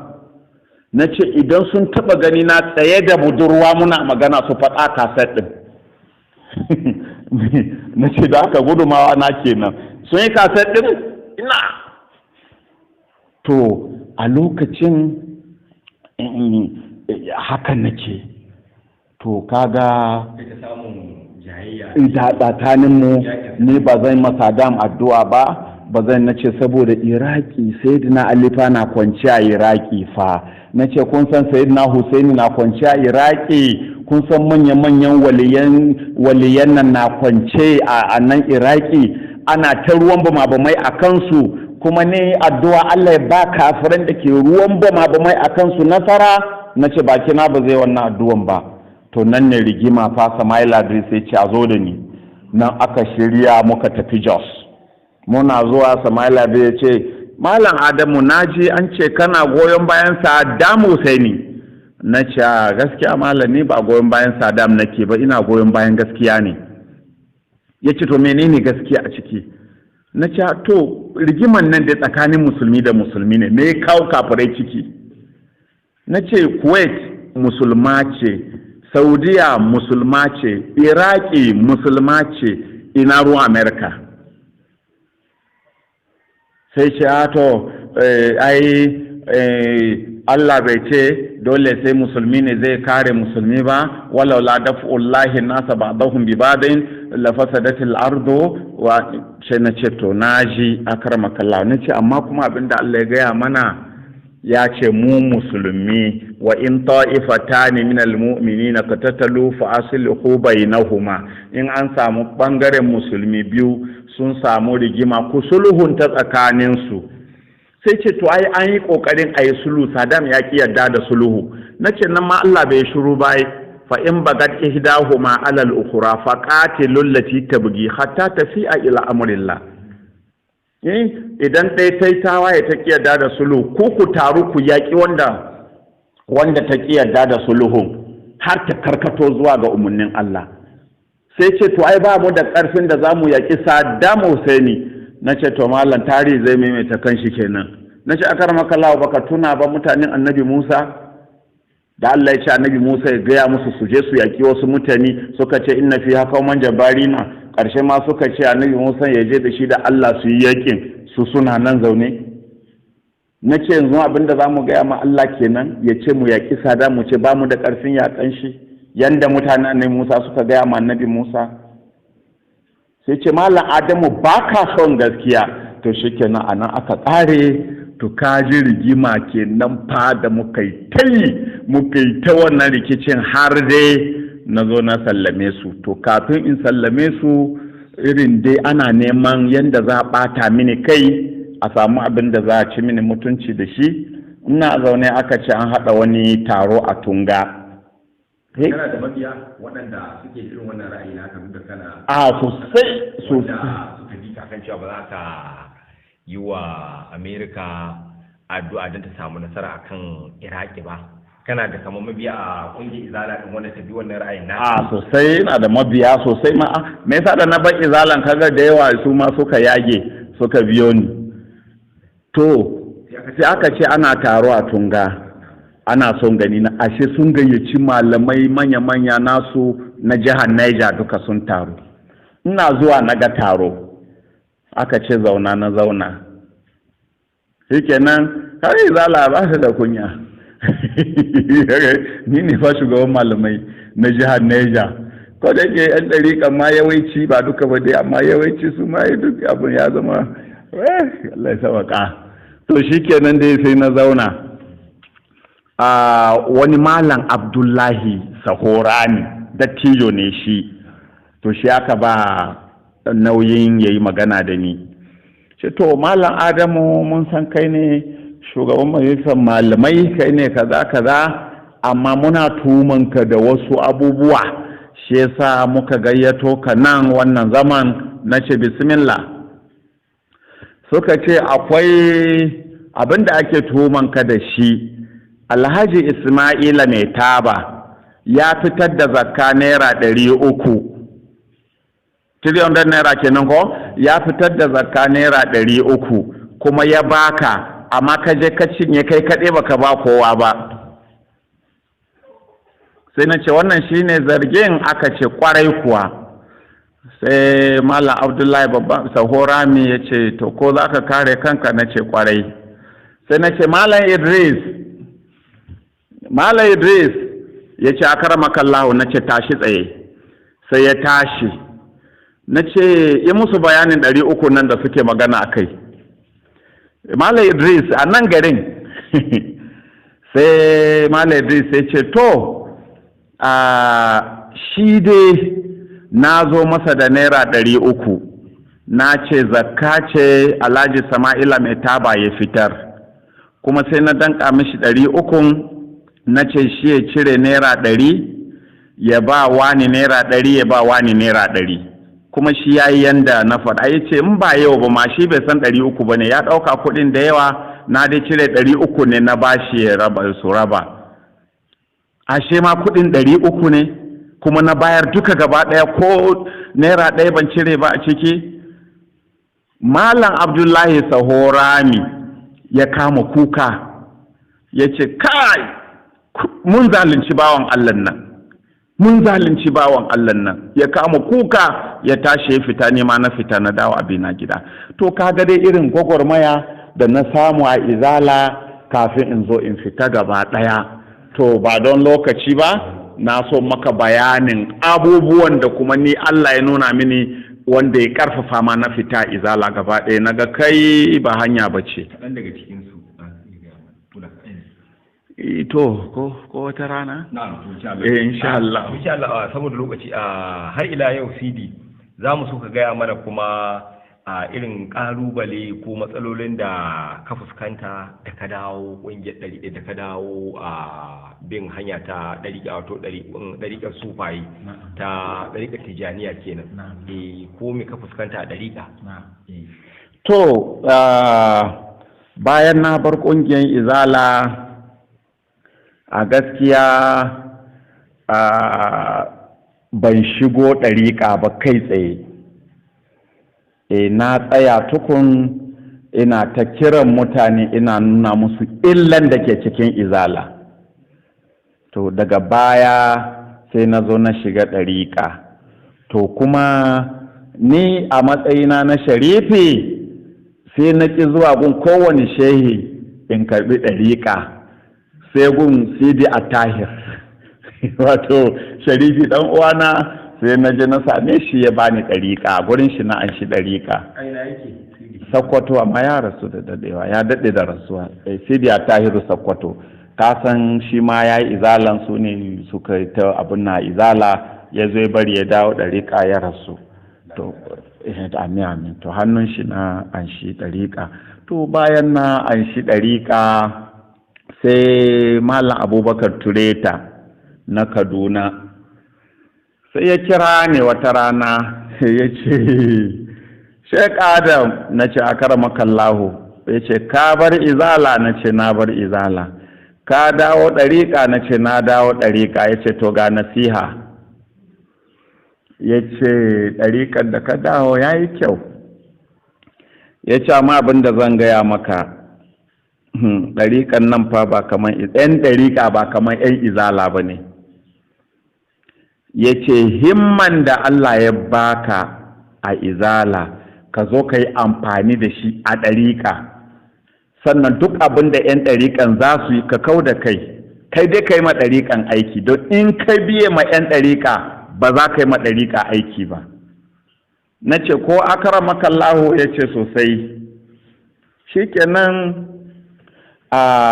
na ci gaba ina ta koyarwa, ina ta karantar da mutane ɗariƙa, ina ta wa'azina a gaya mutane ɗariƙa, hujjoji na ƙur'ani da hadisan manzo Allah sallallahu alaihi wasallam a ciki nake fitowa da ɗariƙa. Ba na wa'azi in fito da ɗariƙa ko a littafan ɗariƙa, sai dai ƙur'ani ko hadisan manzon Allah sallallahu alaihi wasallam. To haka dai na zagaye ƙasar nan gaba ɗaya, na zagaye dukkan ƙasar nan, na yi wannan wa'azi ina kira zuwa ga ɗariƙa. To haka dai na ci gaba. To amma kamar yadda ka tambaye ni ƙalubale da na samu a ɗariƙa, to ƙalubalen da na samu a ɗariƙa shine ƙoƙarin da na yi ko na so in yi domin gina ɗariƙa ko ƙarfafa ɗariƙar Tijaniya a wannan ƙasa tamu, to wallahi shehinan ne suka zama matsala na. Shehinan ɗariƙar Tijaniya mafi yawansu su suka zama mini matsala, abubuwa kawai suka zama yanda suka zama. Na farko akwai wata ƙungiya da na yi, wannan ƙungiyar tana ƙarƙashin Majalisar Ɗinkin Duniya ne, amma na barta saboda wasu dalilai. To Imamu Hassan Sise, kowa ya san Imamu Hassan Sise, to shi ne regional president na wannan ƙungiyar. To wannan ƙungiyar ita ta samu ka samu shakuwa sosai da Imamu Hassan. Shi ma da cikin take ci ƙungiyar shi ne regional president. Dan Shehu Ibrahim Kaula. Ba ɗa ba ne, amma dai shi ne dai kan gaba dai daga Shehu Ibrahim sai shi a zamanin can. Irin dai a girma haka dai misali. To shikenan sai Imamu Hassan wata rana ya zo Najeriya, wannan ƙungiyar. A'a, Shehu Ibrahim ba cikin ƙungiyar yake ba. Wannan ƙungiya ce daban, ka gane ko? Ya ɗari na tafiyan ɗariƙa. Yawwa to, ba ɗa ba ne. To, amma kuma kasan su Shehu Ibrahim in ya sawa ne ko sannan sai Sisawa. Akwai gida biyu ne, in ya sawa da Sisawa. Yawa Kaula. To shi Imamu Hassan Sise shi ne muke cikin wannan kungiya na Turawa tare da shi. To da ya zo Najeriya wata rana sai ya ce a kira ni. Yake na je na same shi a Nikon. To dama in ya zo za ka ga ya kama ɗaki biyu ko uku haka. Shikenan ina zuwa na shiga ɗaki ya ce mutane su fita su koma ɗaya ɗaki. Yana son yi magana da ni. To akwai wani aminin shi haka dai, sai shi yana zaune sai ya ce Sharif, na ce akarmakallahu, ya ce tashi ka rufe ƙofan nan, ka danne ƙofan. Sai na danna ƙofa. Shikenan sai na dawo na zauna. Shi Imamu Hassan yana kan gado, yana bakin gado a zaune, ni da wannan aminin nashi muna zaune haka a ƙasa haka a gaban shi. sai ce Sharif, na ce akramakumullah, sai fashe da kuka shi Imamu Hassan. Can ya ce mi Sharif, na ce akramakumullah, sai fashe da kuka kuma. To ni tsoron da na ji ko an kawo ƙara na gurin shi ne, akwai abin da na yi duk dai lissafi na ya abin nan. Can ya ce Sharif, na ce akramakumullah, ka san abin da ya sa ni kuka? Na ce a'a. Ya ce ina kukan ɗariƙan Tijaniya ne a Najeriya. Ya ce Sharif, ba ku da tsari, ba ku da tsari, ba ku da tsari. Ya ce yaushe aka yi izala? Ya ce izala ba su san Allah ba, ba su san annabi ba, ba su san shehi Tijani ba su. Ya ce amma ku kuna da Allah, kuna da annabi, kuna da shehi Tijani, kuna da shehi Ibrahim, amma ba ku da tsari. Na ce to afwan shehi, muka dai lallashe shi. Sai ce Sharif, na ce akramakumullahu, ya ce ina so ka tsara tarikan Tijaniya a Najeriya. Sai na son ku yadda kai ƙasa haka, na ce akramakumullahu ya haƙuri, ba za ka sa ni aiki in ce a'a ba, amma ni yaro ne. Na ce ni yaro ne, akwai manyanmu su ya kamata ka sa wannan aiki, amma ni yaro ne. Amma in ka sa manyanmu duk assignment da suka ba mu a ciki, ni a shirye nake duk aikin da suka sa ni zan yi.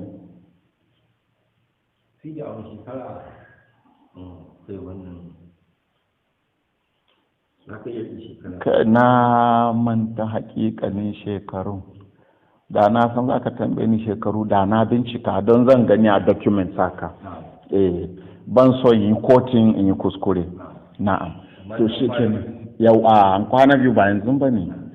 Shi kenan ka ce masa ba ka so ka yi. Na ce ni yaro ne, sa manyanmu in ya so duk aikin da suka samu a ciki a shirye nake. To shi kenan yin shuru dai bai ce min kome kowa daga nan. Shi Ibrahim shi Imamu Hassan Sise. To haka dai kaga wannan challenge ne a ɗariƙa, shi kan shi ran shi ya ɓace.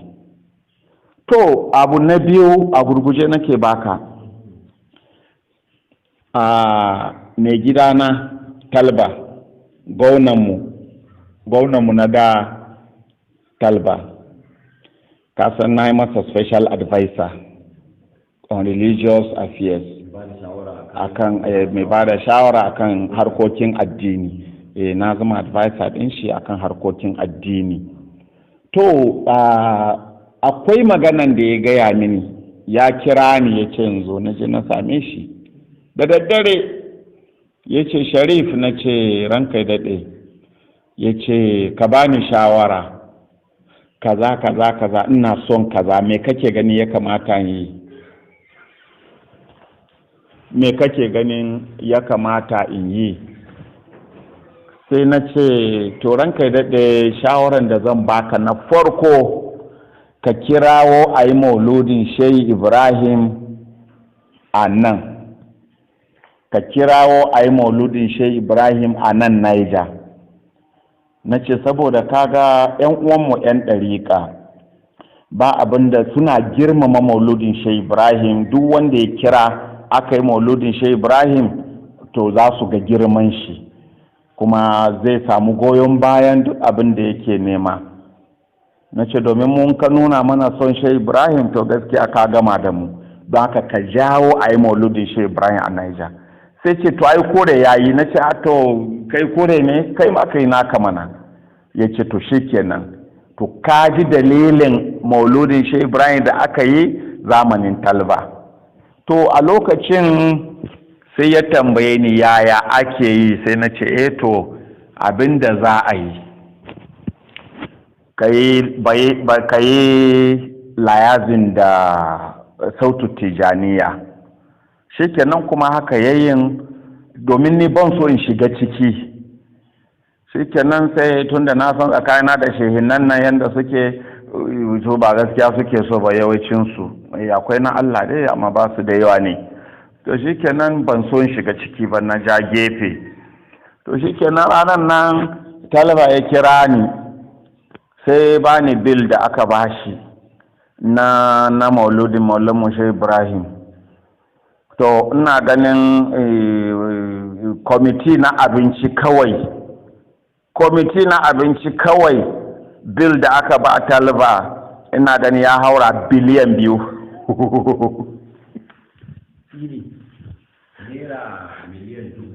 Naira miliyan 2,000. To wannan maulidi na Shibran Kaula na ƙasa ne ko na jiha ne? A na ƙasa da ake yi. Abinci kawai. Za a ci na miliyan 2,000. Miliyan 2,000.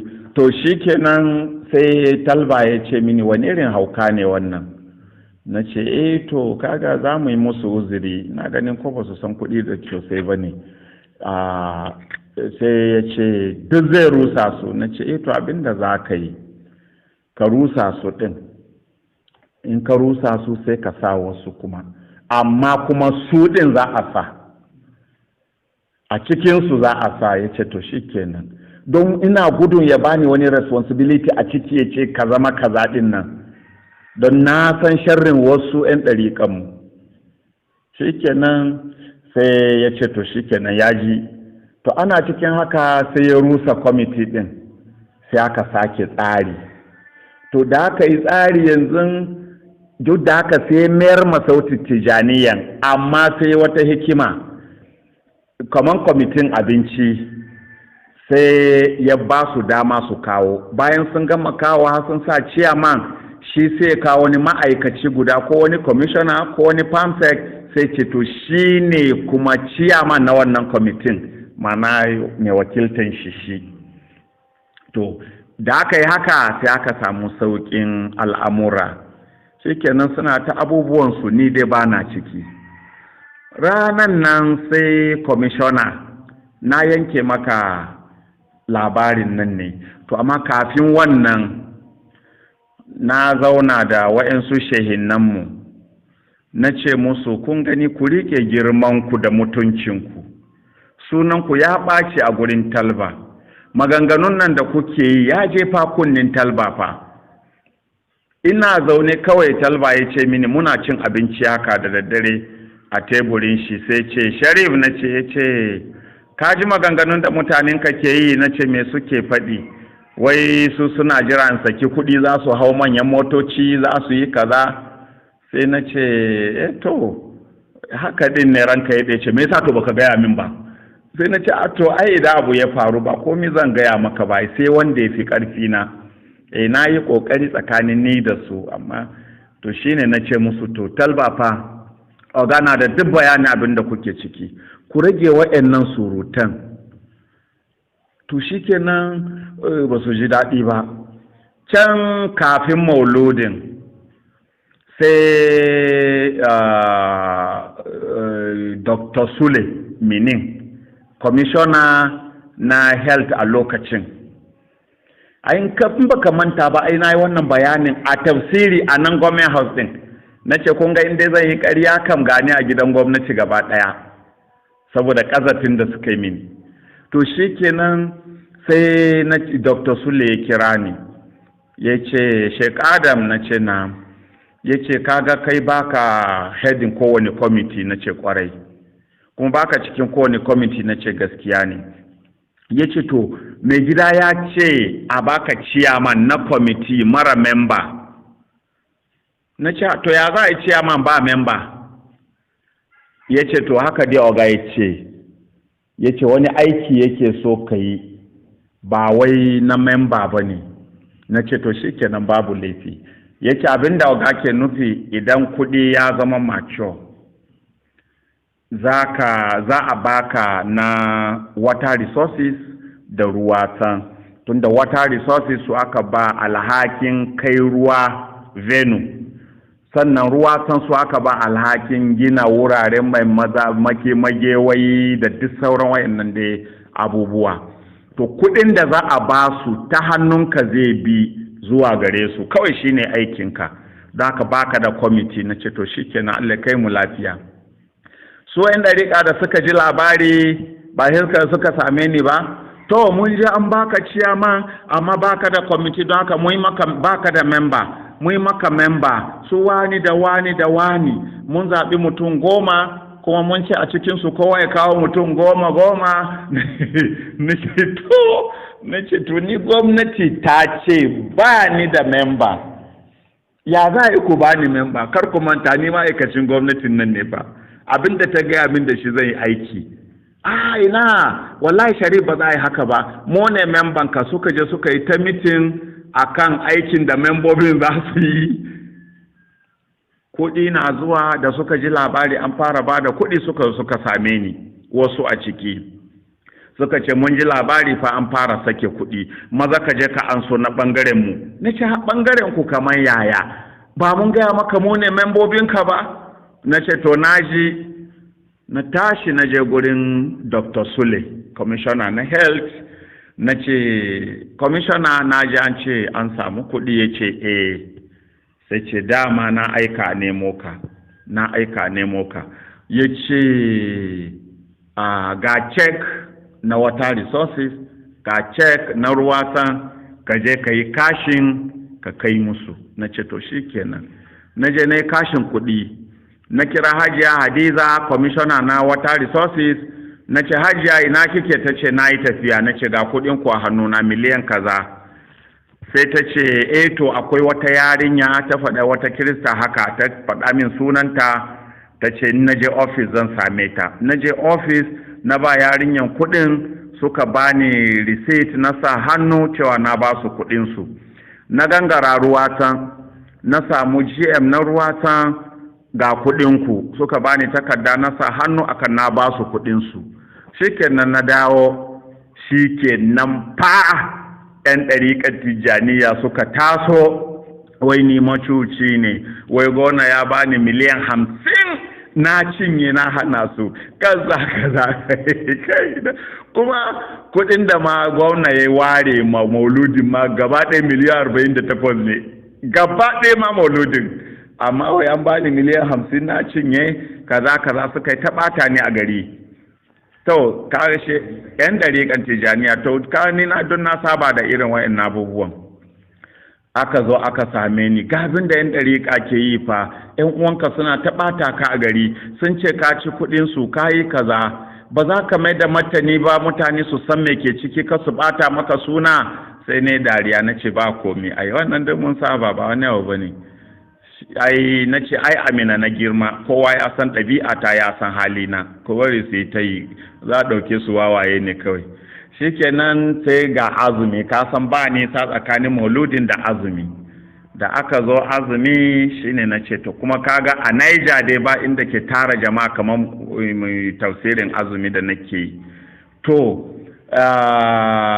an taru kuma kasan ma'aikata su kwamishinoni ne manyan nan duka kasan tafsiri na suke zuwa, duk gasuwa zaune. Sai na kawo wannan labarin, na ce ga abin da waɗansu malaman Tijjaniya suka soke ni da shi, amma zan ba da labarin a nan a gaban gwamnati. Na ce na ɗaya, Talba ne zai baka kuɗin shi ka kwana lafiya? Kuma ga shi har yanzu na cikin adviser bai cire ni ba, ba ji ya tume ni ba. Na ce na biyu, commissioner health ga shi a zaune. Na ce ina yi ƙarya ka ƙaryata ni, ba kaza muka yi ba, kuma na karbi kuɗin na kai masu shi. Ya ce kwarai haka aka yi. Ya ce ni ma na ji wannan labari da suka yi ta bayarwa, na rasa ina suka same shi. To wannan dai a takaice yana daga cikin challenges da na samu na ɗariƙan Tijjaniya, a ɗariƙan Tijjaniya. Amma na yanyanke abubuwa ne, amma dai a takaicen barin baka ɗaya in rufe da shi. Wato ina da takaici a lokacin a ce na rike matsayin special advisor on religious matters, sannan har na gama ban iya nuna wani abun da na yi ɗariƙan Tijjaniya ba. To wannan yana mini ciwo. Sai na kira taro a gidan Shehi Nafiu. Ina kiran suna ne don mai son bincika ya gani. Na kira taron shehinnai da 'yan ɗariƙa a gidan Shehi Nafiu. Wanda ke sauke ka huta. Na ce to kun gani, na ce gwamnatin nan fa namu ne duka, ba na 'yan izala kaɗai ba ne. Da 'yan ɗariƙa da 'yan izala duk gwamnatin su ne. 'yan izala kullum suna zuwa a ɗebo miliyoyi a basu a wata a basu a shekara a basu kujeran haji 50 a basu umura 30 ko kuna zaune kuma dukiyar nan duka namu ne kuma mun ma fi su kaso tunda mun fi su yawa. Na ce me zai hana ba ku manyan ba a samu matasa mana su shirya ko courtesy visit ma gwamna idan suka shigo ni ina gurin ai idan suka zo su yi gaisuwa kawai su kaddamar da kansu su bar mini saura. Na ce shahinan nan suna bukatan abin hawa zuwa guraren yada addinin Allah, zakiranmu suna bukatan motocin zuwa zikiri, akwai ba mu da makarantu, muna bukatan a ce ga Tijaniya specialist hospital ga wane ne duka ne ta bayani. Na ce don haka kuma ku yi yunkuri take Shehi Habibu Shishi ya miƙe ya ce ba ma so mu makwaɗaita ba ne mu ba za mu yi haka ba kada duk ya rusa taron. Amma kafin ya haka shi Shehi Nafiu in fairness to him ya ce Sharif Allah ya ƙara maka albarka, ya ce wannan tunani naka ya yi kyau Allah ya ƙara maka basira. Na ce amin, ya yi min addu'a. Sannan sai shi Shehi wannan kuma ya tashi su ba makwaɗaita ba ne su ba ruwansu da wannan ba za su yi wannan ba. Kana tare da ni?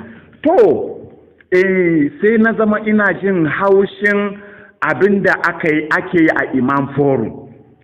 An tara zallan 'yan izala kuma an ce su ne Imam Forum na jihar Niger. Ƙungiyar limamai na jihar Niger ba shehinmu ko ɗaya a ciki. Sai na tashi na gaya ma gwamna na ce ban yadda ba. Na ce a rusa wannan Imam Forum kuma gwamna ya ɗabi kuɗi ta ba su. Na ce a rusa wannan kwamitin Imam Forum ɗin a naɗa wanda zai haɗa 'yan ɗariƙa da 'yan izala.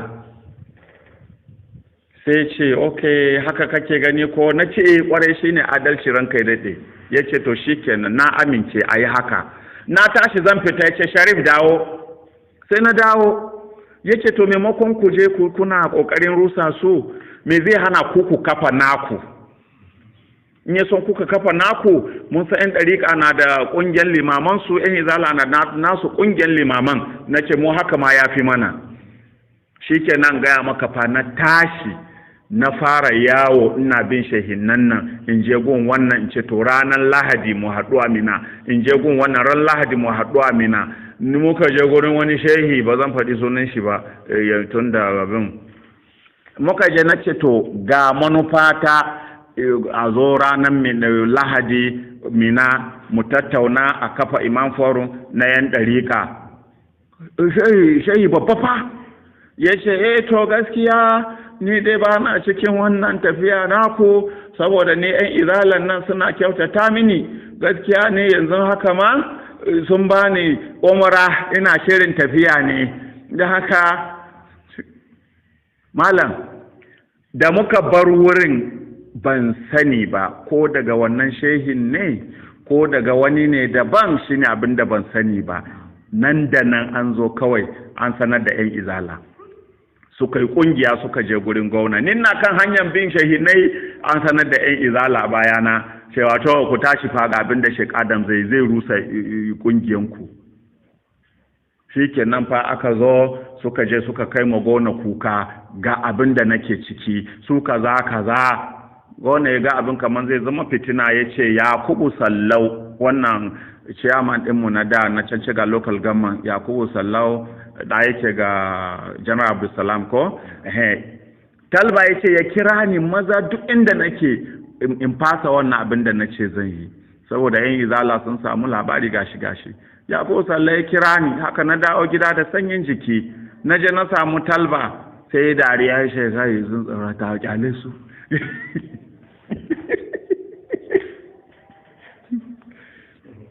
to kaga irin waɗannan challenges da nake ta samu a ɗariƙa kuma da na taso na yi magana sai ɗan shi'a ne to ku da ba yan shi'a ba kuma kuna rusa ɗariƙar to a ƙarshe lokacin da kasan ƙungiyar NAFAT ai ƙungiyar yarbawan nan to sun gayyaci mai gidanmu a lokacin shi gwamnan zuwa taron yaye ɗalibansu na farko a Oshogbo shikenan sai gwamna ya ce yana son jihar Oshun gwamna ya ce yana son in raka shi na ce to babu laifi ya je zo da wani jirgi mai cin mutum 8 muka tashi a nan Mina muka sauka Ilori daga nan gwamnan can ya turo motoci mu ma namu sun isa aka kwashe mu je muka tafi Oshogbo an gama taron mun zo mun shiga jirgin sama muna dawa to kujera na kusa da na shi gwamna to muna dawa sai ya buge ni a cinya Sharif na ciran kai dade yace wannan kungiyar da muka fito taron su NASFAT din nan yanzu shekarunta nawa a Najeriya sai na ciran kai da in ta yi wuta shekara 20 a lokacin ni ci in ta yi wuta shekara 20 sai ce shekara 20 ya ce ɗariƙar Tijjaniya shekaranta nawa a Najeriya na ce ta yi shekara 300 sai ce ina ta ku jami'ar to tun da NASFAT ya shekara 20 a lokacin tana da jami'a hatta yaye ɗalibai na farko a university ta sai ce ina ta ku jami'ar sai na ce ba mu da ita sai gwamna ce kai amma na ji kunya sai na ce mishi ni ma na ji kunya ya yi shiru ya ce to abinda nake so da kai muna isa Mina ka ɗauki matakin a samu jami'ar Tijjaniya University ya ce ina so in ga Tijjaniya University a Mina in kuna buƙatar hekta 1000 zan baku kuma zan sa dukiyata na sauka akan kujera na durƙusa ma gwamna na masa godiya ina dawowa jikina na bari na je na tara mutanen nan a gidan Sharu Bala a nan Boso na ce to gafa abin da muka yi da gwamna kai Allah ya masa albarka za mu yi mitin kullum ya gane ce yaya Sharif ce to sun ce za su yi mitin har yanzu ranka ya dade har ya gama gwamna ba su yi mitin ba kaji yan Tijjaniya wayanda ba yan Shi'a ba Malam na gamu da abubuwa a ɗariƙar to amma kuma jarabawa ne kuma duk wanda ya rike gaskiya dole gamu da irin waɗannan jarabawa to lokaci da yayi tsawo da yawa bare shi yana da abubuwa da yawa wanda ya fuskanta haka a dawansa a hanyar rike sufaye kuma ya zama shehi daga cikin shehunan ɗariƙa to za mu so da yake akwai shawarwari wanda ita al'umma ɗin yanzu take buƙata halin da ita wannan ƙasa take ciki ko kuma al'umma ba musulmai kaɗai ba al'umma gaba ɗaya suke ciki mutum yana ɗariƙa ne ko sawa'un masu bin izala ne ko kuma su mabiya gidan annabi wato yan shi'a ne da sauran har waɗanda ba musulmi ba za su so a yanzu menene ya kamata musamman masu musulmai su tsayi wajen ganin sun bi don cimma nasara a duniyarsu da lahirarsu ta yadda Allah ya umarta annabi Muhammadu da iyalan suka karantar sannan kuma wanda shawara zaka ba musulmai gaba daya zai zama an samu nasara a duniya da an samu mafita daga matsalolin da ake ciki a hali yanzu a kasar nan. To shawaran da zan bayar da bai wuce kowa ya ji tsoron Allah ba domin tsoron Allah nan ya yi karanci kwarai ba ga malaman ba ga mabiyan ba kowa duniya ya sa a gaba kowa kawai son kansa kowa ba malamai ma da yawa kamar sun manta za a yi lahira kamar sun manta akwai kiyama to don haka kowa ya zama mai tsoron Allah mu tattara mu koma ma Allah kuma mu tsaya ma gaskiya kuma malamai su daina wannan ɗabi'a da suke idan malami ya yi magana su tashi suna ƙaryata shi jahilci ne wannan wallahi komin girman malami in yi haka ya yi jahilci bincike ake yi idan malami ya yi magana sai a tashi a bincika maganan nan da ya haka yake ko ba haka ba, idan ba haka ba ne sai a gyara masa a ce wani maganan nan da kai ba haka ba ne, idan kuma haka ne sai a ce to maganan da ya yi nan haka yake. To inda malamai za su zama haka wallahi duniya za ta zauna lafiya, ka gane ko, kuma kowa zai cimma abin da yake nema duniya da lahira. To domin matsalan duniya gaba ɗaya a yanzu malamai ne. Idan ka dawo da shi ƙasa, matsalan Najeriya a yau wallahi malamai ne, su ne matsalan Najeriya, karka ƙara karka rage. Inda malamai za su koma su riƙe Allah, su riƙe manzan Allah, su bi umarnin annabi, wallahi ƙasar nan za ta zauna lafiya. To amma kwaɗayi bai bar su ba, kwaɗayi ba nan ba ne menene gwamna ya ba 'yan izala miliyan nawa ne ma kwanakin nan? Miliyoyi sun kai wajen 40 da wani abu zuwa 50 yawa, miliyan 50 ko? Na sani amma tun da kai ne ɗan jarida ya sa na tambaye ka, ko miliyan 50 ya ba 'yan ɗariƙa, miliyan 50 'yan izala, miliyan 50 ya ba kan. Ban san yadda kan suka yi da nasu ba. 'Yan izala kuma suka bi local gamman suka raba nasu. Paikoro local government ma mun ji boss suka saya da nasu suka rubuta izalatu bi aqamati sunna, suna yawo da abin nan sharon suka saya. Amma na 'yan ɗariƙa malam abun ya zama rigima, nan suka yi ta kawo ƙaran juna. Wannan shehi ya ce mini to kaga abin da aka yi min an cinye kuɗin nan ba bani ba, wannan ce shi ma an cinye ba shi ba. Mun haɗu da wani shehi, ban san faɗi sunan shi, a mauludi can kusa da Ibeto, yake cewa yace jika manzo Allah, kaga abin da aka yi mini yanzu matsayi na a ɗariƙa, ina shehi irin wannan a ce wai an raba kuɗin nan ba da ni ba. Wasu suka koma gefe suka rawa abin su suka yi gaba, saura suka yi ta complain. To kudin nan ba ku wani abu da shi wanda za a ce gashi ai matijaniya kaza. Ta da haka in dai aka rage kwaɗayi, na ji ma kwan an ƙara musu wani kuma amma ban tabbatar da wannan ba. To in dai aka rage kwaɗayi wallahi komi zai yi kyau, amma yau malamai sun zama kamar shi a zumani. Allah dai ya sawwaka. Wannan shine shawaran da zan bayar, kowa ya rike Allah. Wallahi duk in muka taru muka rike Allah, muka bi annabi, kowa zai zauna lafiya kuma komai zai gyaru. To wannan shine ƙarshen jawabin, kuma Allah ubangiji zaunar da mu lafiya, Allah ya ba mu lafiya da zama lafiya. Halin da wannan ƙasa ke ciki Allah ubangiji ka yaye mana, Allah ka yaye mana wannan damuwa. Corona nan da lockdown ne ko me, Allah ka yaye mana. Kuma nasiha zuwa ga gwamnati shine gwamnati yana da kyau ta zama mai tausayi, a tausaya ma al'umma. Ba a rufe mutane ba a ciyar da su ba. Ko ku saki mutane su je su nemi abin da za su ci, ko kuma ku rufe su amma ku ɗauki ɗawainiyansu, tunda akwai halin haka. Mutum ɗaya zai sace biliyoyi ya tafi da shi, amma kuma ga talakawa an rufe su a gidaje ba su da abin da za su ci. Wasu ma koronan bai kashe su ban, yin wake kashe su. To da haka ya kamata gwamnati dai ta duba. To daga nan dai zan barko. Assalamu alaikum wa rahmatullahi wa barakatuh.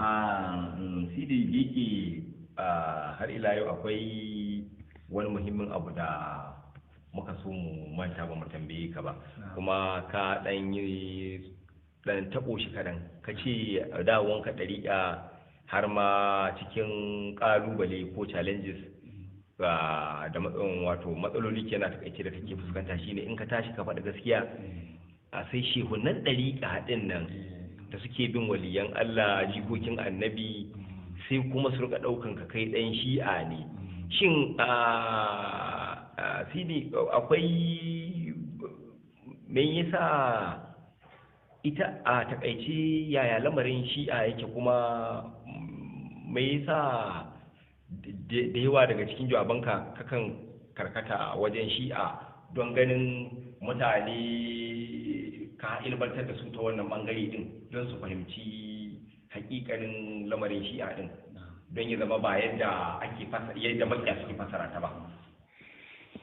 To ka san kamar yadda na faɗa ɗazu wani babban ciwo da ya zo ma mutane shi da an ji ka fara fifita 'ya'yan annabi akan sauran mutane musamman sahabbai sai a ce ai kai ɗan shi'a ne su sun fi so a ce dai sahabbai sun fi 'ya'yan annabi ban san laifin da annabin na yi musu ba. To sai a ta kawo hadisai kuma ya za a ce mutum ya kai malami bai san akwai hadisan ƙarya ba. Ka kai malami amma wai baka san akwai hadisan da aka kirkiro domin naƙasa gidan manzon Allah da ɗaukaka wasu mutane a kansu ba duk baka san wannan ba amma kuma kai malami ne. Allah ya sawwaka. To shi yasa da ka fara magana sai a ce ka ji shi'a da ya zama ɗan shi'a. To kuma abin da ya sa a wa'azuzzuka na nakan gaya mana cewa da 'yan ɗariƙa da 'yan shi'a abu ɗaya ne gida ɗaya aka fito. Ɗariƙa daga gidan manzan Allah ne, shi'a daga gidan manzan Allah ne. Wannan babu wanda ya isa ya ce ba haka ba ne, domin Shai Tijjani ma ya yi bayani. Sayyidina Ali ne dai annabi ya danƙa ma ɗariƙun gaba ɗaya shine tushenta. Ko? To don haka gida ɗaya muka fito kuma su ma 'yan shi'a dai gidan annabin suke bi, mazaban gidan sun ma fi mu bin mazaban gidan annabi. In ka tambayi ɗan shi'a me ɗariƙanka zai ce ahlul baiti, me mazabanka zai ce ahlul baiti. Ko? Ni ka tambayi ni me ɗariƙata zan ce maka tijaniya, in ka ce min me mazhabata wani abu daban zan gaya maka. To ka gani sun fi mu, na sha faɗi sun fi mu kusa da gidan manzan Allah. Gaskiya ake faɗi kuma ina ɗauke da jini mai tsarki jinin manzan Allah in tsaya ina ƙarya in shahine za su iya ƙarya ni ba zan iya ba saboda jinin dole ne in ji kunyan jini ne mai tsarki jinin manzan Allah. To da haka ya kamata a ji tsoron Allah. 'Yan shi'an nan da ake zagi ake kafurtawa son rai ne kawai, kuma malamai su duba mana sun sani fa ganganci ne. Manzo Allah ya yi magana akan 'yan shi'an nan a wurare da yawa, ya ce su ne masu samun rabo a lahira, kuma ya kira su da suna shi'a ɗin ba wai kinaya, a'a shi'a ya kira su. Manzo Allah da bakinsa ya ce su ne masu samun rabo a lahira.